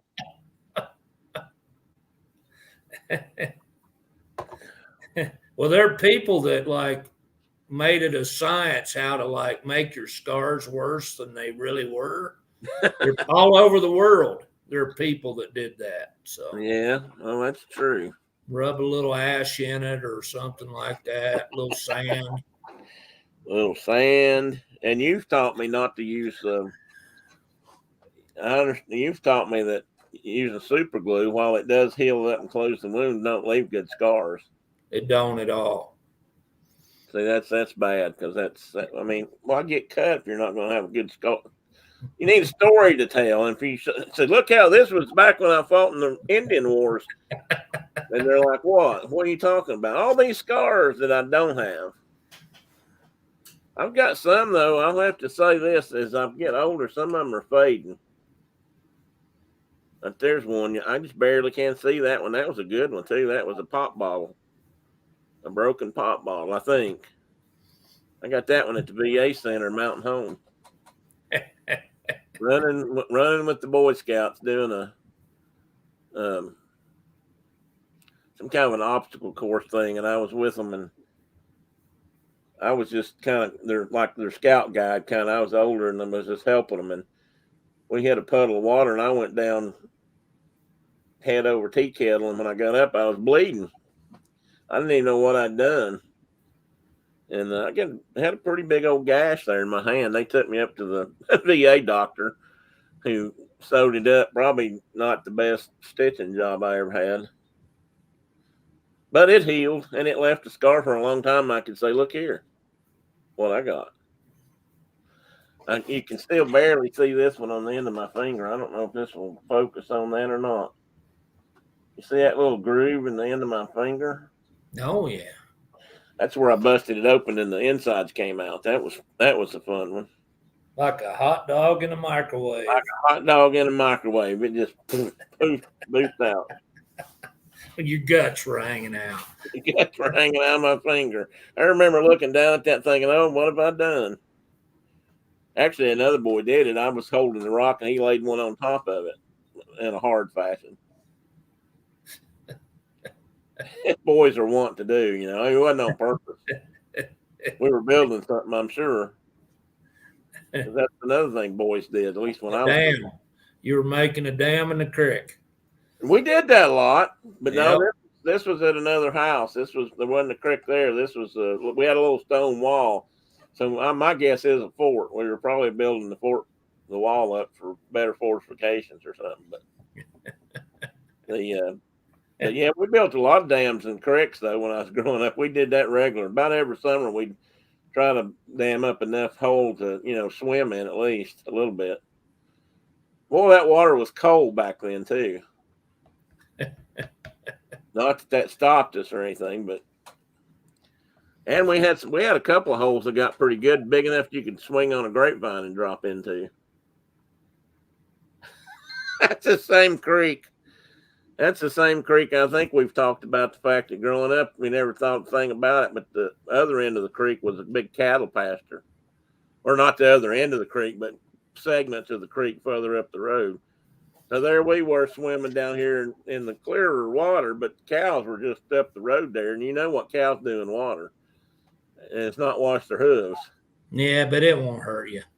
Well, apparently it didn't. They inoculated us, I guess, because we lived through it. That's what's wrong with the world today. People don't swim in the kids don't eat enough dirt. They don't eat enough dirt. They don't swim in enough cattle-fed water and all that kind of stuff. Come here, Spook. Right here. Come here. Come up here and say hi to Mark. Say hi, Mark. Hey, Spook. Look. He looks pretty good. He looks better. He really does. He was I thought he was on his last leg, but he looks pretty good now. Yeah, I did too. I still think he's probably getting close, but like I said, he started sleeping with me now. He didn't used to ever do that. I think he's trying to tell me.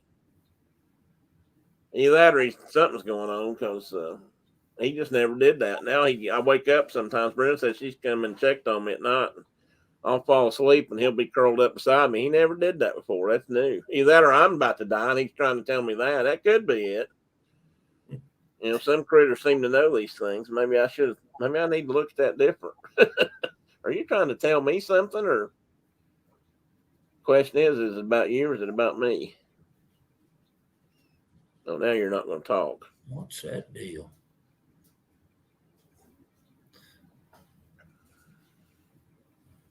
That's in a different language. Oh, that's neat. Yeah, it looks like Russian or something. That's a bot. Let me get rid of that.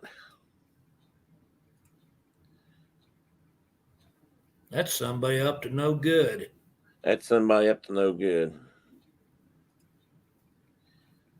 Is it still there? Or did it go away? Oh, it's gone. Okay. I was still seeing it. I thought I'd gotten rid of it. I still see it. Do you now? Yeah. Maybe it's just me, but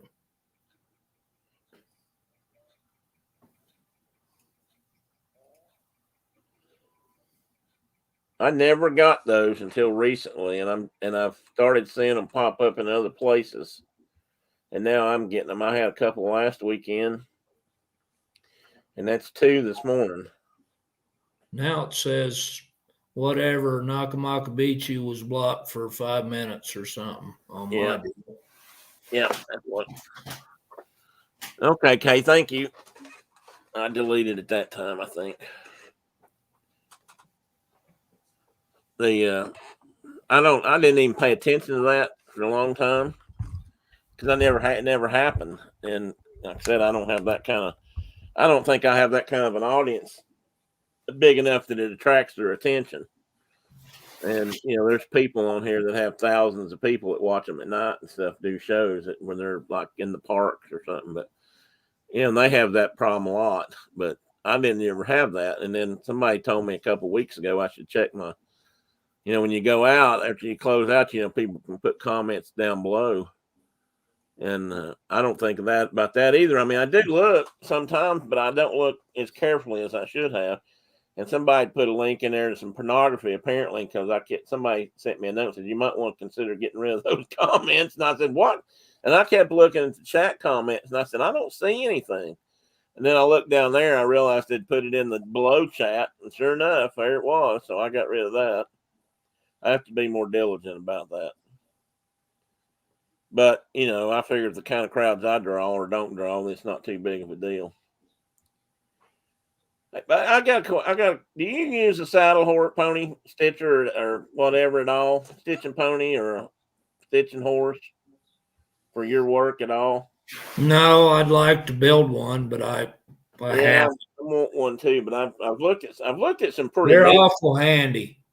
Yeah, I know they would be. I use clamps, and I've used these.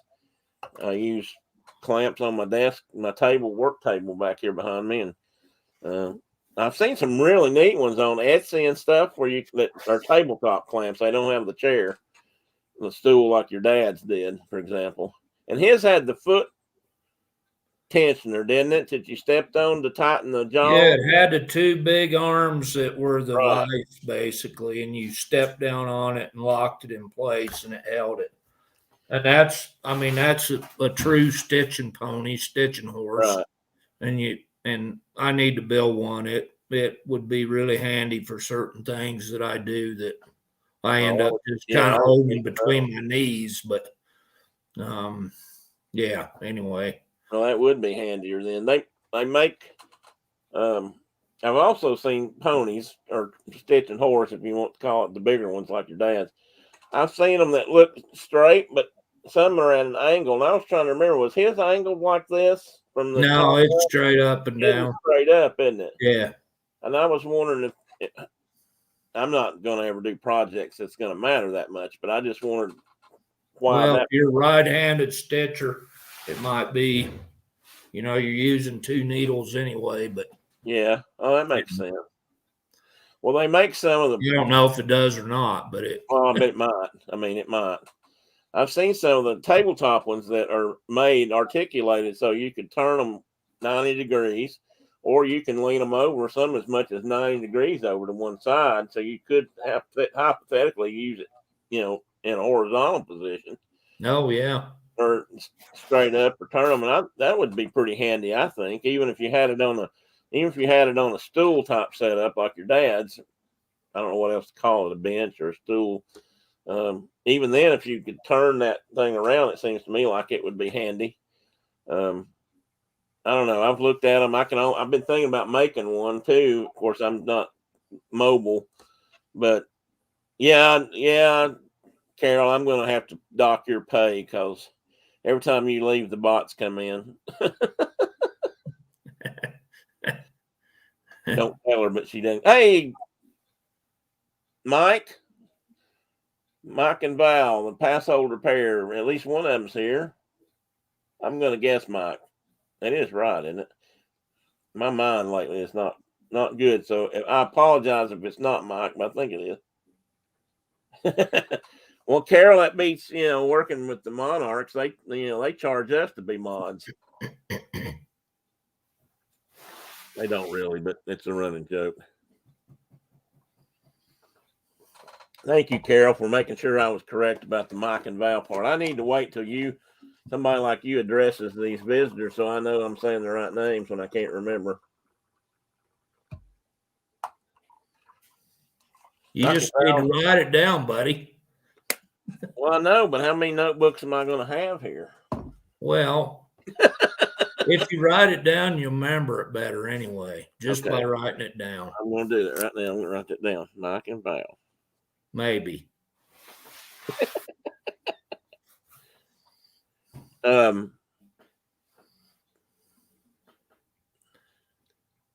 It's like what's the scientific name of a sycamore tree?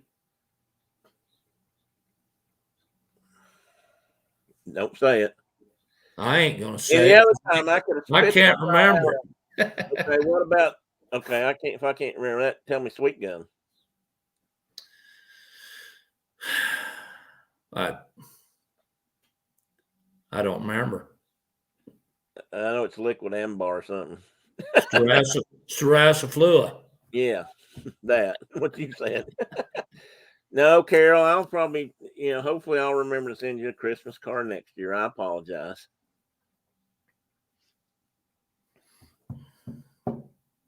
I'll go ahead and write that down too, okay? Liquid ambar Serasaflua? No, send Carol a Christmas card. I'm going to tell you sad pieces of trivia that you were shoved in. I'm going to tell you a sad thing, Carol. Right here are 2 Christmas cards that we apparently failed to mail. One to my good friend Philip Dalton, and I probably meant to just give this one to him because he's coming back from Arizona this weekend sometime. But I stamped them, and I don't know why I did that. And then this one's really sad.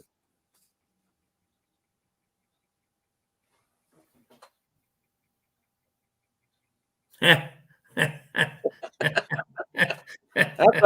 kept wondering if you got your Christmas card. Well, at least you sent a card. Well, I didn't. Though you didn't send it. At least you put one in an envelope. I stamped it and everything. I just forgot to mail it. Is that an envelope? Yep. There's your word. And look, envelope. There you go. Yeah. And look at this. I thought these were really cool stamps. It's a raven. Oh, it's a Northwest Coast. Yeah. Yeah. Cool. You will get it. It might be late, but you'll get it. July the 4th card. Might be much red. That'll work. I'll put some blue on it. White.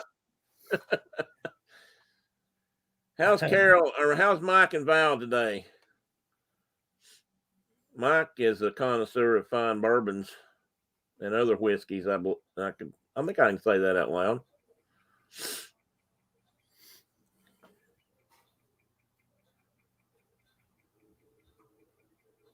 Well, let's see, that kept happening to me too, Carol. That's why this year I thought I'm going to send out some Christmas cards. And we hadn't done it much in a while. I used to write Christmas letters every year, which were usually big, long tomes of things. And people would call me and ask me where my Christmas letter was. And I would say, oh, I didn't do one this year. We did cards. And of course, I grew up, my mother mailed cards every year religiously on time. And Brenda may or may not have. I'm not sure about that. Her mom was a little different about that sort of thing. But, and then we got to where we didn't, and we did, and then we didn't. And this time I told her, because we'd end up buying them, and half the time I'd get them started and then wouldn't get them finished somehow. And next thing you know, it's too late to mail them, so you don't send them. And, but my buddy Phil has always sent us a Christmas card every year since I've known him, I think, or nearly since I've known him. So I thought by God, I'm going to send him a Christmas card this year. And here it still sits. But I'll have it. I'll tell you what I'm going to do. I'm going to sneak in. I got to go pick his mail up one day, today or tomorrow, because they were supposed to start delivering it again today. And he was going to be back originally, but I think because of the weather, he's put it off a couple more days. And he asked me yesterday if I could run down and pick up his mail today. And I'll stick that in there, and he'll never know the difference. He might look at it and say, why is this not postmarked? And then he'll think, cheap bastard. Well, I wouldn't put a stamp on it, though, if I was going to do that.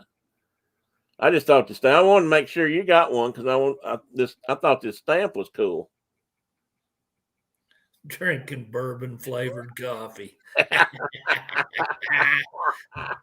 That's good coffee, then.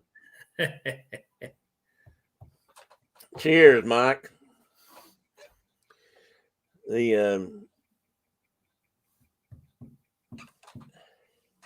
Did I show you Let me show you something.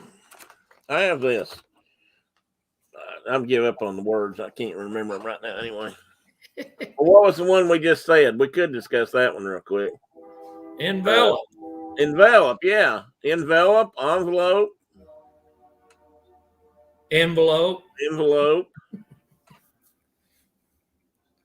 It's not as cool as purchase, though. No, it's not. Oh, car key sad. She doesn't have any bourbon for her coffee. I can fix that, Carol. You weren't in here when I asked about were you in here when we were talking about the memory thing and the finder's gene? And I said that may be why I've got several open bottles of bourbon or whiskey. I got this holster. I'm going back to this. Now, this is an old, I don't know how old this holster is. It's not like 100 years old kind of thing, but it's probably 30 or 40 years old. At least 20 or 30. And it's probably set somewhere in a warehouse in Hungary for most of those years and may have been worn by a police officer at one time because this was an issue holster for Bulgarian military or police. It looks kind of like something from World War II, but it's not that old, I'm sure. Although it could be. It's got this kind of a snap with a post, instead of an actual snap. But like I said, it's probably been in this mode most of its life, sitting somewhere in a crate or a box or something.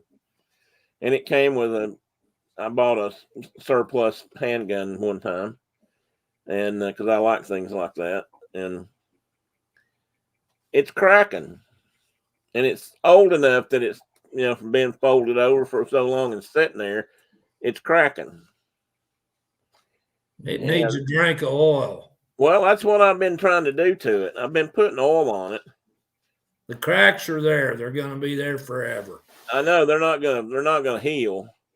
But you gotta. The problem with leather is, like I'll sell somebody a saddle, and they'll keep it good and clean. They'll use saddle soap on it over and over and over and over and over again. They don't oil it, which just sucks all the oil out of the leather, which is what keeps the leather supple and from cracking. And right. So every time you clean leather with saddle soap, you follow that up with a good oiling. And that's I've used over my lifetime. I have used several different things, and I'm looking for that now. Lexol or Neatsfoot oil is what you need to use. I've used mink oil in my life for things. I've used different things. Well, this is what I'm using right now, and it is Neatsfoot oil, but it's this brand. Yeah, just pure Neatsfoot is fine. So what I did the other night was I rubbed it down. I just started rubbing it down and got it pretty coated. I put it now. I always remember reading some of this stuff says if you warm the leather up or put it near the fire, the leather opens up a little bit and it soaks in the oil. And I've been doing that with my little heater. Yeah. So my question to you is that better or is that drying it out worse, you think? I'm not doing it. It's not hurting it. Just don't get it too close to the heat. I'm not. Yeah, I'm not getting it that way. And then the best thing to do would be to open that thing up, the holster. Yeah, well, it usually is. Put the flap up and then oil it good and let it sit there for a while. Yeah, and that's what I did. What I've been doing is doing this.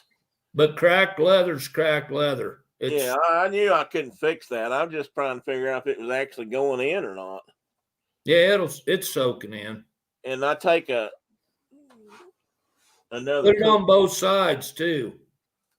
Yeah, I've got to figure out a good way to soak this. I think I'm going to have to I may have to take a brush and kind of brush the inside because it's rough and it's harder just to wipe it on. I can't say. What I usually do is I do like this. I take a tool. This is a handy tool here. That is made for multiple uses. You can fight with it. You can skin a deer with it. You can skin a deer with it, and you can hold your leather over near the heater by you put it in here like this, see, and you oil it real good. This way you don't have to get your fingers in it as much, and then you take it and clamp it on the table edge near the heater and let it warm up to soak those. So this is a handy multifunction device here. See, many might see this merely as an axe that it has one purpose in life, but you and I know better. So take that thing and soak the inside of that holster. Just pour some in there and rub it in there with your hand or an old piece of t-shirt. Well, that's what I was going to do next. I've got the outside really good a couple nights in a row. It's still pretty stiff. And you're in country where I'm at, leather dries out fast if you don't treat it right. Yeah. And so, but like I said, the cracks are permanent. They're never going anywhere. Yeah. But you can stop it from doing more. Well, here's a trick. I don't know if you've ever heard, you may know this one too. In fact, you probably knew it long before I ever knew it, but here's a trick I didn't know. Because I've always been interested in collecting older guns and things. I like single shot rifles. I like muzzle loaders. I like old stuff as a rule, and that includes handguns mostly. I'm not into tactical warfare so much as and AR-15s and crap. I'm into single shots and older things, and that won't come off. And there's a whole world of people out there that collect military stuff, old military stuff, and that's kind of what that is, but it's not really why I got it. I mean, I got it because it was interesting, and that's the kind of holster that Europeans carried for long. Police and stuff used. It's a small caliber gun, 32 caliber, which nobody here uses, and they just stopped using that stuff in Europe a few years ago. Well, 20 maybe now, but a lot of these old leather holsters and things you can acquire that are old have mildew or mold on them or whatever it's called, whatever kind of growth you want to call it, but it's green. It turns things green and gets on, turns the leather usually a dusty white color or that kind of thing. And I didn't know it, but you can kill that stuff with heat. You can take a holster like that and put it in the oven. And you might not want to do this when your wife's around, but you put the oven like on 200 degrees and put it in there for about 15 or 20 minutes, and it'll kill that stuff. And then you can clean it off, and it gets rid of that mildew. You can also do it with a heat gun and just kind of cook it off. I'm going to try that next. I've never tried it with a heat gun. So it's good to get rid of that mold or mildewy stuff on old leather. But a lot of it's also cracked. And I've seen people that have collected holsters that were folded down like that for 50 years. And then if you even try to open them, they just crack right down the middle, because they haven't been flexed in so long. Right. So as soon as you start messing with them, they start cracking through. And, the only thing I know to do is something like that is, like I said, oil it up and go from there. But you could take that thing and completely submerge it. And I thought about that. Just like take an old white gas can or something and cut the side out of it and just pour it full of neat's foot and drop her in there. I did show you I got this, didn't I? You did. The good stuff. The good stuff. Barry King Tools and sells that. And he's still in Sheridan, I believe. BarryKingTools.com. I think they said he bought up most of that Sheridan stuff when they went out of business or stopped selling or whatever. Bought up their inventory and stuff. And he was always up there. Yeah, he was. Yeah, he's got a saddle shop up there. Right. I don't know what it used to cost. He may charge more for it now. I don't know, but if I could figure out what was in it, we'd make our own, buddy. Well, it's definitely got glycerin in it. I don't know what else. And it might just be pure glycerin. It could be. I thought about that. It's definitely slickery. Yep. And it works really well. It's I've good got stuff. to. I've got like the next size bottle up from the one you have there, I think, and I'm down to about a quarter of it. I use it all the time. So Yeah, I know. I thought if I found some, I was going to send it to you, but I hadn't done that. well, I'll just contact Barry and get it myself, but you'll need that one. I hope so. I'm planning on it. Yeah. I'm reading something. It doesn't, again, it's one of those things that aren't required to have ingredients on it, I guess. So there's no label that says, glycerin, ethyl yellow, and purple gray or something, in it. But it is slickery. It's interesting stuff. It dries fairly quick. Yeah. I'm thinking there might be a little alcohol or something in it, even though Might be. It might be a snake tan. well, that's a thought. I didn't think about that. It could be something like that. Yeah. Anyway, it's Anyway, pretty handy for this. But don't put that if you're gonna dye your leather though, just don't put that on it first. Dye your leather on the edges first. Yeah. And up and over the edge, and then you got you some Type Bond. That's good stuff. That's what I made my last. I can't reach it, but that little Virginia axe that your dad sent me. Yeah. I did a wrap on it, and I used that hide glue for that or not hide glue, Type Bond for that to try it and see how it worked, and it made a real solid wrap. I think I told you guys back in your country, if they want to make a plain style Indian bow with sinew on the back. Yeah. And then they back it with snake hide or whatever. They're using that Type Bond 3 because it's waterproof, whereas hide glue is not. Yeah, if you soak this long enough, I guess water can affect it, but just to get wet, it's not as bad. Yeah, you can go out in the rain or whatever, and your back won't come off your bow. That's interesting. Like if you used an actual hide glue. I've never tried to mess with sinew. You've backed a bow with it, haven't you? Dozens. Val, oh, wait a minute. Here we go. I got an interesting comment here. Val's father is a P-38 that his father took off a German soldier in World War II.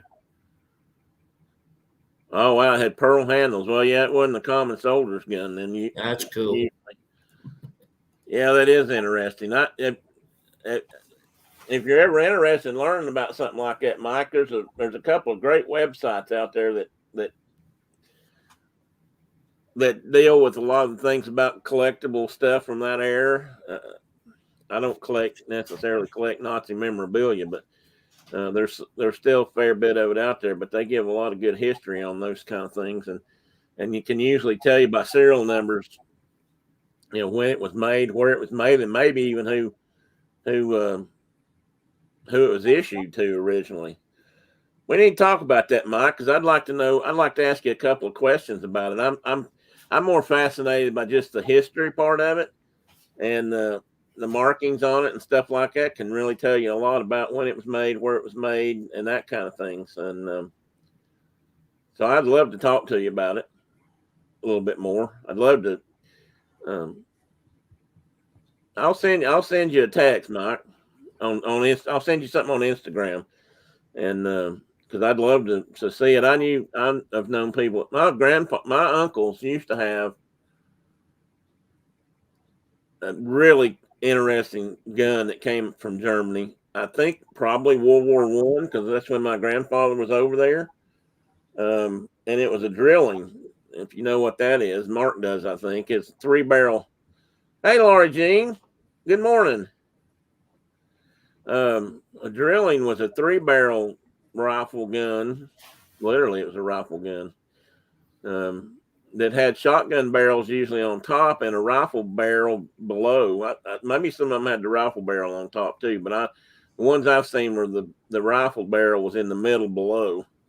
So it's kind of like a triangular looking thing, if you will. And I wish I knew where that gun ended up when everybody, my uncles have passed away now, and I don't know where that thing ended up. I'd really like to know who got it. I just would love to go back and re-photograph it and get the information off of it to see just how old it might be and where it might have come from, because I did have an uncle in World War II. I guess it could have come from him. But it seems like my uncle that had it told me at that time that it was my grandfather. So I'm thinking it must have come from World War I, which would make it even older, most likely.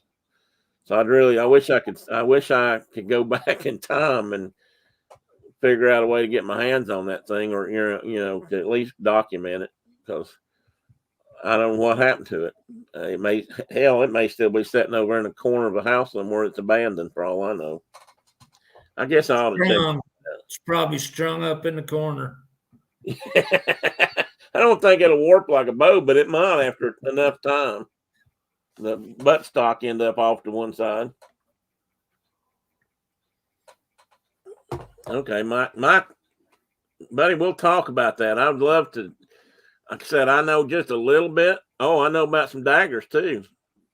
Yes, let's talk. I know a guy. I don't know these people personally, but I know there's a guy out there that does nothing but daggers from that period, from World War II back, pretty much. And it's kind of a weird thing to talk about in some ways. I certainly don't want to support Nazis in any shape, form, or fashion, but there's certain parts of that period that were interesting in that regard.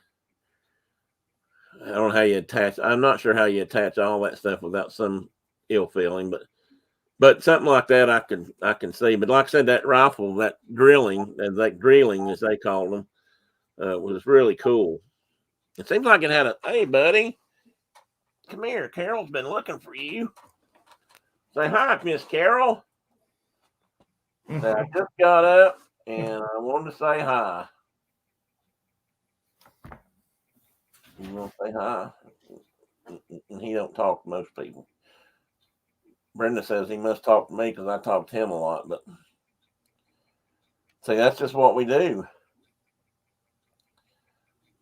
But my human's about half crazy, so he might talk to anything. Plunk. Chair went down about 3 inches when he hit it. What'd that feel like? You got any divots out of your shoulder? Oh, I got right here and right here for sure. Where he jumped off my lap over on the couch this morning early, and he was standing on my bad leg because I was laying on my side kind of, so my bad leg wasn't getting laid on. And he got up there and laid down on me. If he lays down, he's fine.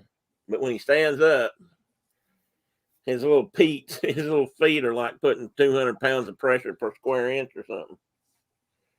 And he pushed off and jumped into the floor. And when he did, I about cried. He just don't understand why it hurts so bad. He's as big as a female bobcat. Yeah. He's something else now. Oh, he was in the Battle of the Bulge. That's interesting. I didn't read the whole thing well enough, Mike. My uncle was also in the Battle of the Bulge. I'm actually in the process of trying to locate his military record to see exactly who he fought with over there and what units he was in. And I know he was in the Argonne Forest area I think that's the right forest for the Bulge. And but I don't know exactly. I know he was in the Army. I don't think he was airborne, so he wasn't in Bastogne or anything, but he was over there somewhere. And see which units were involved in that battle and that sort of thing. I'd like to get. He was also in Korea, and I'd love to get some more information about where he served in Korea too. My dad was in during the Korean War, but I don't think he ever went over there. I say that like I'm 99% sure he didn't. He got hurt before he probably would have gone if it hadn't been for that. But he was a staff sergeant and ended up training or doing as a trainer over here or whatever. But my Uncle Afton signed up and went. I know he went. He went to World War II and he went to Korea and he tried to go to Vietnam. And they said, "You're too old, buddy." He was born in 1920. or 23, I think. I think he was 23. Mom's born in 1933, and I think he's about 10 years old. Was about 10 years older than her. So, but he served in both of those theaters. I had a picture somewhere of him and the group he was with, platoon or unit, on board a ship going into one of the harbors off the coast of Korea. But I don't have much of anything about his World War II period. But I used to have some of his medals and stuff, which as a kid I'm sure I played with and lost, and now I regret that. And I'm going to try to get my dad's dog tags. I've been looking into that a little bit, Mark. You said you've done that. Who did do you remember doing that? Did you tell me or did you say that? I don't. No, I haven't done it, but you can get them. I've been looking, trying to figure out everything I need to. I'd like to get a set of my grandpa's dog tags. He was at the exact bulge at St. Vith and was captured. Him and all of his people, and they all they got to spend the rest of the war at Mühlberg, Germany. Oh, I've heard Mühlberg. And yeah, so he was in a POW camp. The Brits tried to kill him as they were going to camp.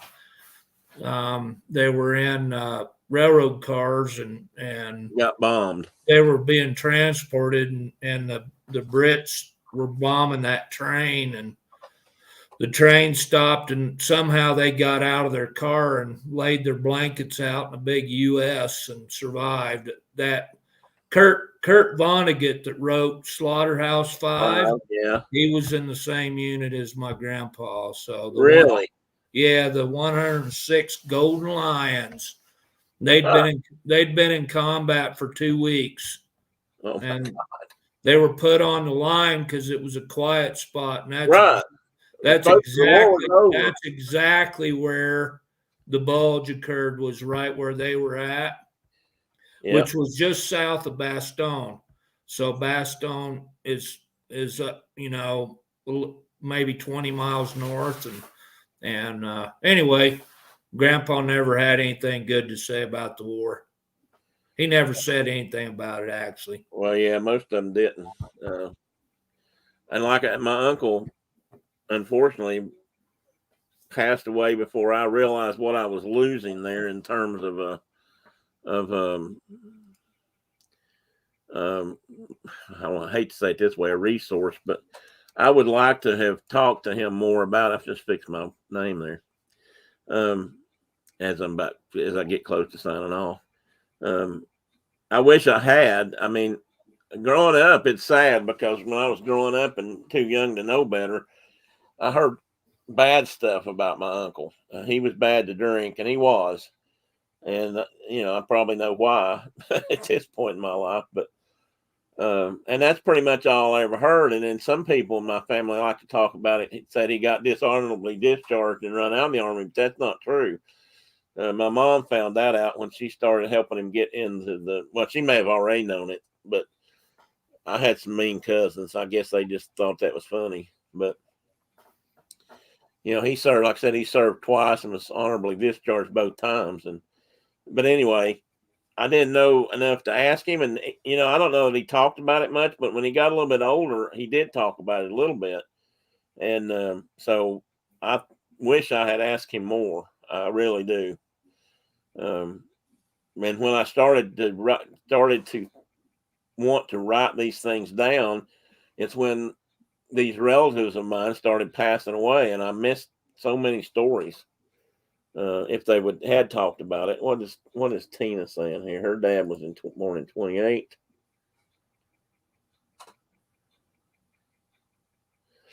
Well, a lot of people.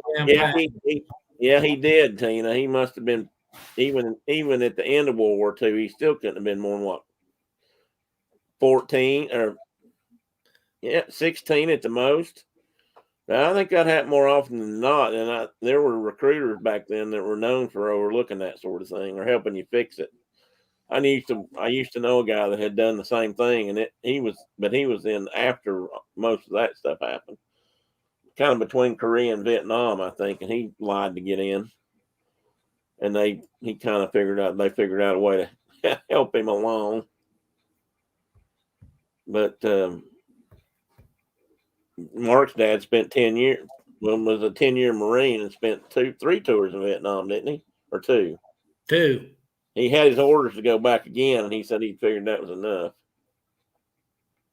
which I would probably tend to agree. Yeah, they were going to make him gunny, and then he was going. They said, "We guarantee you one more," and he's like, "No, you don't." Oh, he would have been gunny at that point, huh? Yeah, he was on the short list for gunny, so he was going to be a gunny, and then but they told him he'd go back one more time, and he's like, "I'm not." He promised Mom she wouldn't have to raise us alone, so he got out. Yeah, 3 times would have been pushing your luck, I think. Yep. That's why I'm amazed sometimes when I hear about how many tours some of these guys have done in the Middle East now. And a lot of their tours are shorter, but well, I guess it so. don't matter. If you go over there for a week, it's long enough. Well, speaking of that, I don't have a lot. I'm not going to stay much longer. I'm sure you're ready to get off here, and probably everybody else is too. But when you've worked with your vets, and I say your vets, as in the ones that have come out and hunted with you and stuff, do you just know most of those guys, or you get suggestions from other people, or you don't work with any other organization to do that, do you? Or do you? We started out just us and any vet we knew that we thought could, would come hunt with us, and we could, provide that opportunity for them. Yeah. Just as a thank you. And we started that, golly, I don't know how it's been 17, 18 years ago now. Has it really been that long? Wow. Yeah. Yeah. We started out with most of the guys are Vietnam guys. We had one guy from Afghanistan that was pretty seriously PTSD. And I'm going to show you a picture in a minute. He claims that we saved his life, and he was in a bad spot, but he's good now. He's got a wife and a son, and I don't know if you can see this or not. I might have to turn my camera. I'm going to hold my phone up. This is the kind of stuff he sends me now. He's out like killing ducks this morning while I'm sitting in here talking to you guys. I'm sorry. Where does he live? He lives down north of Denver in Colorado. Okay. And anyway, going back to your original question, we started out with some guys we knew and some guys they knew, and it got bigger and bigger and bigger. And every year we host about, I don't know, 10 vets or so. And we do what we can and take them elk hunting and take them, just take them to camp and have a good time. And it's more about the canvas and the boys than it is about the elk. But we in the last, so as I've gotten a little older, my stepson has stepped in and he's taken on a bigger role in it. And we've actually started working with Wounded Warriors, and we get guys from all over the states. And most recently, we took a Marine that won the Navy Cross. We took him bow hunting this fall and got him his first elk. I just rode my horse and played camp man.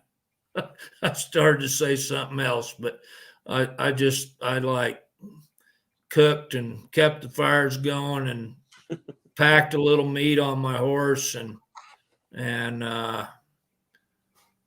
my son did all the heavy lifting on this one, but it's his turn. Yeah. I'll hope to come out there and help you this year if I can. And you can be camp man too. I'd like to be camp. I like to cook, and I've used to camp cook a lot, and I'd like to do that again. Hey, Pearl. Good morning, ma'am. Hope you're feeling better this morning. Pearl's been a little under the weather. May have had a case of COVID there, so one of those breakthrough kind of things. But well, your dad was the same age, or is the same age as my dad, Carol. He was born in 1930. And he passed 2 years ago. I guess it'll be 3 this year. Oh, maybe it is just 2. No, it'll be 2 this year.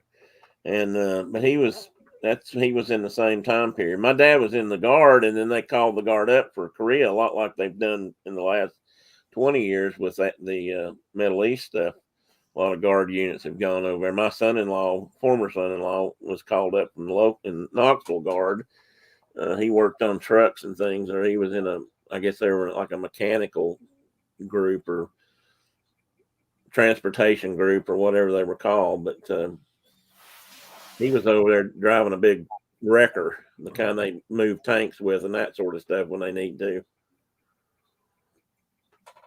And he's the one that gave me that. I don't know if I've ever shown you that knife or not. He gave me I'd get it out of the safe. I don't know if I can reach it. He gave me a knife that they carried over, that the guys he was with carried over there. I don't know that this one went to the sandbox, but it was the same thing they carried. He gave it to me. So I'm kind of proud of that. That's one of the reasons why.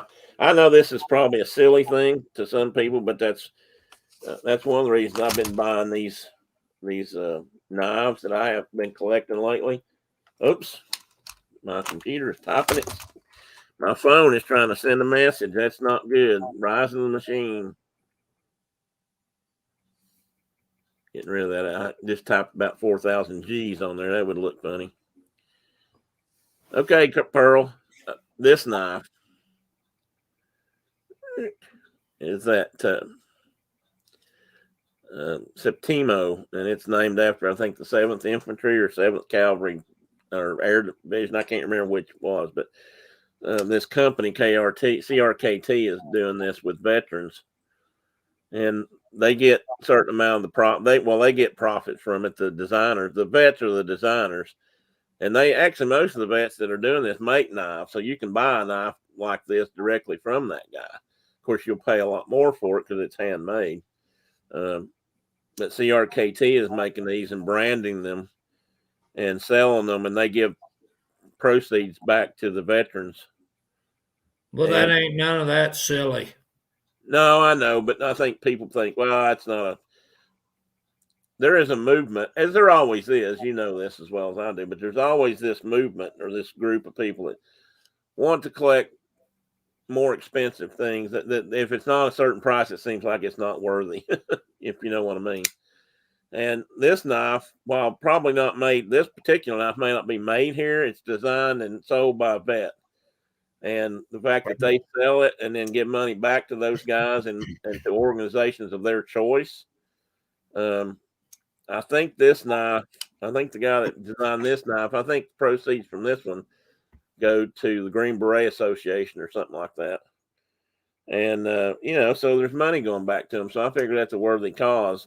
And I got their knife. So I've started collecting them, sort of. I mean, I'm not wealthy enough to be real serious, but I'm trying to get one of everything I can find that they've made. They call this the Forged by War series. And I've got about 4 or 5 things now that they've made in that series. And a couple of them are already discontinued. And I'm trying to get a couple. I've got my eye on a couple more that are discontinued, but I'd like to have the whole set just because of what they are. They may never be worth more than what I'm paying for them today. They may never be collector's items, but they are to me. So that's what's got me started. And I really like this knife. I mean, it's well made. It's sharp as. I mean, I hadn't touched this one with a stone. I might have rubbed it on a strop just for the heck of it, but man, is it sharp straight from the factory. They put an edge on this one. This don't have no toy edge on it. You know, some knives don't come with a real sharp edge anymore. Most people would. Well, yeah, you might hurt yourself. Yeah, somebody might hurt themselves, but this one by God is sharp. and it came that way. But my wife got me this for Christmas. She knew I was wanting to collect these, and so like I said, I've got this one. I've got same guy. No, I'll take that back. I've got one called the Clever Girl, and the guy that designed the Clever Girl had just released a new kukri in his style, and I'd like to have one of those. And that guy's actually out of the Chattanooga area or the North Georgia, but he's with a knife company. He has a knife company. He makes stuff. He'll build some of these things himself, and I think it's called JMB Knife Works or something like that. I have to look that up, but I should know for sure if I'm going to say it, I guess, on the line. But Pearl is having some computer problems.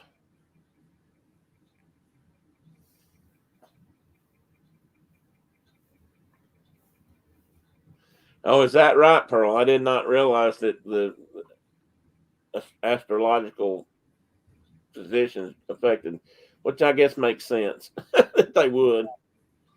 Man, I saw the neatest cup, and you missed it. I would have bought. I almost was going to buy you one of these coffee cups. The Death Wish people last year made a series of cups for astrological signs.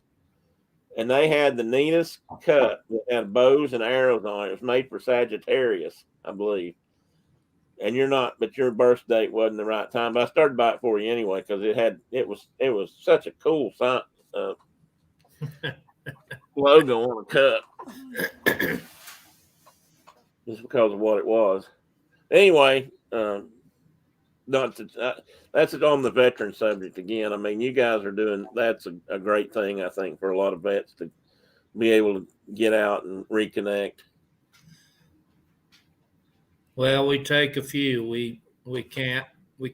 I'd take them all if I could, but we can take. Gotcha. We can take what we can take. So we end up.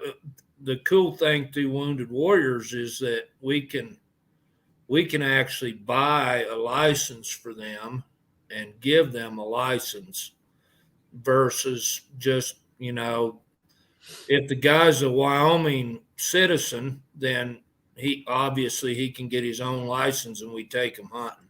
Yeah. But whether he was wounded or not, and we can't do that with everybody we'd like to. We just, they have to be able to draw a hunting license if they're non-resident.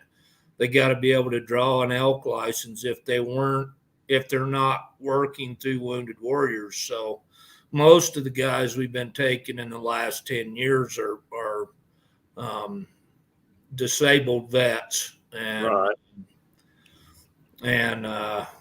So your state allows you to do and most of them are not disabled physically. That doesn't mean they're not disabled. That's correct.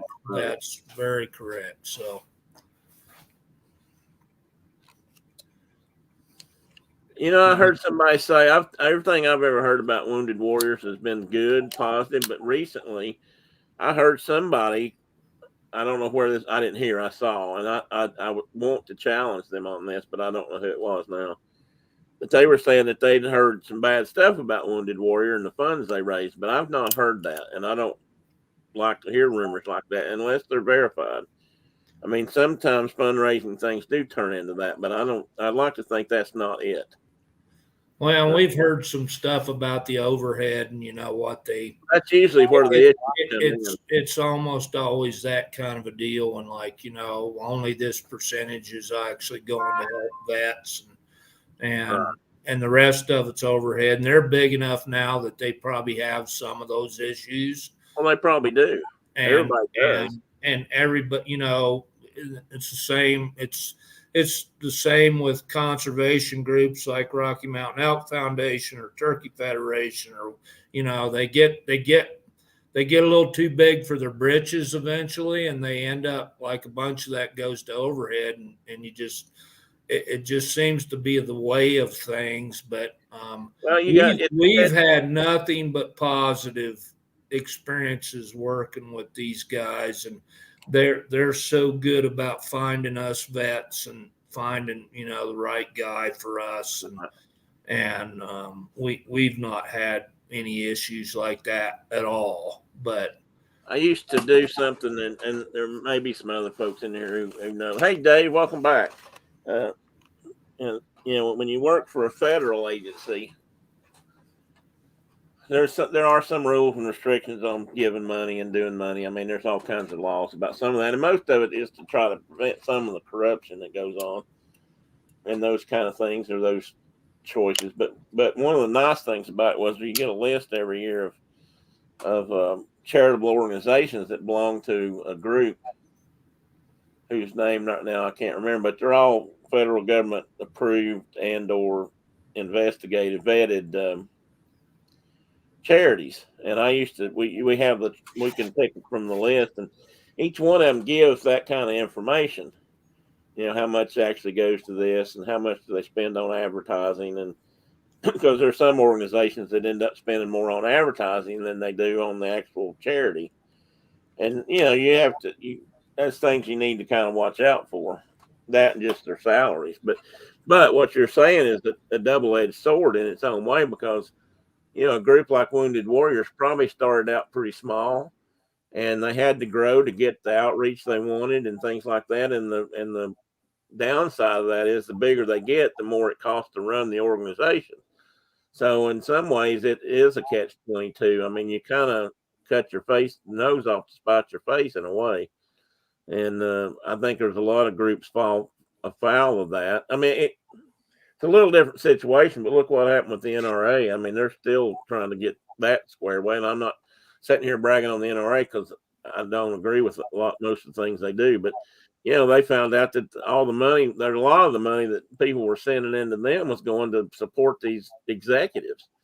Their way of life has gotten out of hand. I don't know what they're doing about that now, but that kind of thing happens by human nature. Is just, you got to be pretty good people deep down before something like that doesn't just go to your head, I think, and you start spending it. You feel like you're some kind of a king. I don't know, but Wounded. I'm not saying that's what Wounded Warriors is. I'm not saying that at all. I'm just saying those things have happened, and I hope that they have got that under control. But it is a fact of life that anything like that, if you're trying to do enough good and you are working to do that, there's overhead involved. So there is a cost, and I don't want to start any arguments, but I mean, it's kind of like paying taxes. Nobody likes to pay taxes, but but they want the roads paved. They want the roads paved. Exactly. So, I mean, everything has a cost, and you have to work within that to do it right and do things. So I would like to think that Wounded Warriors is doing. I've been donating to them for years, and not huge amounts of money, but in the small ways. You can buy on Amazon, and if you use Amazon Smile, which is the same thing, you can donate to Wounded Warriors or any organization you want to. So I try to buy a lot of stuff. Especially in the last year and a half or so, we've bought probably more from Amazon than we used to. But I always go through Smile. That way I get a little bit goes to Wounded Warriors. So that's just what I've been doing. And so that's why I sort of started collecting these knives. I didn't serve. My dad served. My uncles, my grandfather served. I didn't. I came out of high school really went through high school really thinking my senior trip was going to be to Southeast Asia. And when I got out of high school, they stopped the draft and went to volunteer enlistment, and I didn't go. Vietnam was winding down. They were decreasing the size of the military. At that time, it seemed like the thing to do was go to school and learn how to do something else, and I did. So, okay, Carol, great to see you. Thank you for being here. And you remember having discussions with my father, I'm sure. I was going. I know, and I was like, he was like, I'm gonna send you somewhere else. You're gonna go do something else. You're gonna do something else. And I was in ROTC, and I was going to Parris Island. There was no question. And he was like, no, you're not. Yeah, he was dead. And because I was raised as a good Marine son, you wanted to go. Yeah. Well, I wanted to go, but he told me, no, you're not. And so I didn't. So I took my orders I took my orders and I went and did something else. And Well, I've served where I can and how I can, and that's yeah. and We owe those folks a lot, and I do what I can. And every one of them. But and what I remember I remember a conversation with you and your dad about that, and I remember him standing there saying to you directly that he would drive your ass to Canada before he'd let you sign up. Yep. Or be drafted. I remember him saying that, and you were like, "Hell, you say kind of," but you were a kid. I mean, you were younger, obviously, and you did what he wanted. He didn't. He spent his time in, and he didn't want you to go. And he's still a good Marine. I mean, once a Marine, always a Marine. He's still dedicated American, but he didn't want you in that same kind of situation. That's his prerogative as a father, I think. Yeah. And and my dad, I regret it. I'll be honest, my mom didn't want me to go to Vietnam. I mean, she was thrilled. No way. I mean, huh? No way would your mother want you to go. Well, Vietnam. No, obviously, but she was thrilled when the draft went away, because that meant I didn't have to sign up. Right. And in fact, she was digging into that, and the Marines were trying to get me, and I very well could have signed up for the Marine Corps. Well, that was the only branch of service that existed as far as I was concerned. Well, sure. That's how I was raised. They came to my house even, and I wasn't there one night, and Mom apparently sent him away. She said, well, he's going to work, he's going to go to school to work on airplanes. At that time, I had already made that decision. And they said, well, we'll teach him how to do that. We want him. You bet. And but I didn't. And so, I feel like sometimes there are times when I think I feel guilty about that. And there's times when I don't. It was a different time. Things were happening different. I mean, it wasn't as crucial at that point. Had I been 21 years old when 9/11 happened, I probably would have signed up like many other people did. Well, my buddy Sonny Cross and I went to Cheyenne, Wyoming, went to the Marine Corps recruiter right after 9/11, and that little staff sergeant, 27-year-old staff sergeant sitting behind the desk, told me I was 16 months too old, and my buddy was 18 months too old. I'll be damned. So we tried, but anyway, that's the way it goes. That is the way it goes. But I don't. I'm glad I do what I do now, and yeah. So well, that's all we can do at this point. Try to serve in a different way. I think that's a good thing.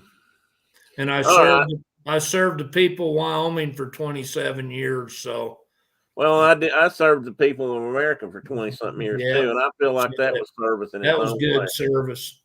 But I wasn't always threatened, but it wasn't carefree either. I mean, it wasn't quite the same as being on a battlefield, but you never knew who was going to come at you in the woods either. And, as you well know, a hider. Yeah, hider with a gun.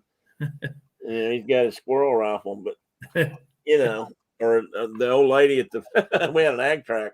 We had a lady that owned or didn't own. It was an ag track. It was landlocked by her farm, so we had to go through her anyway. But she pulled a shotgun on one of our surveyors out there one day. She said, "You ain't going out there. I don't know you."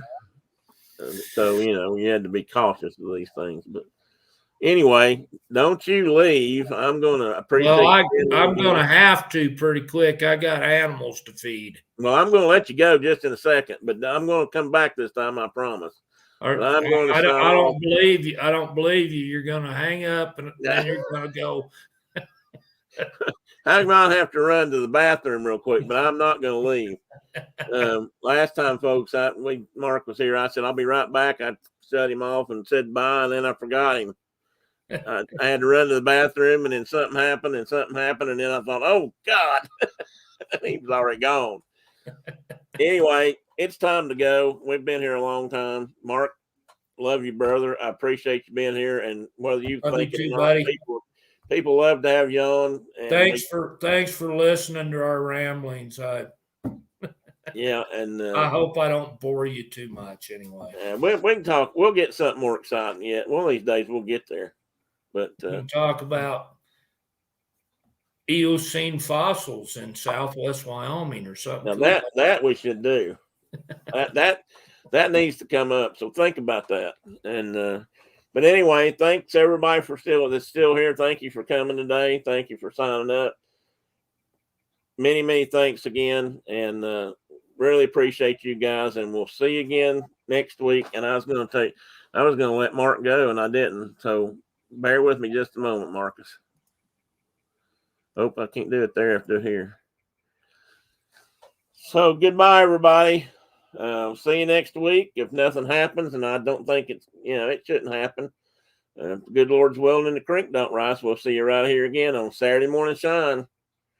Hit that like button before you leave and subscribe if you haven't. See you, Pearl. Thank you. Hope you're feeling better. Good day, everybody.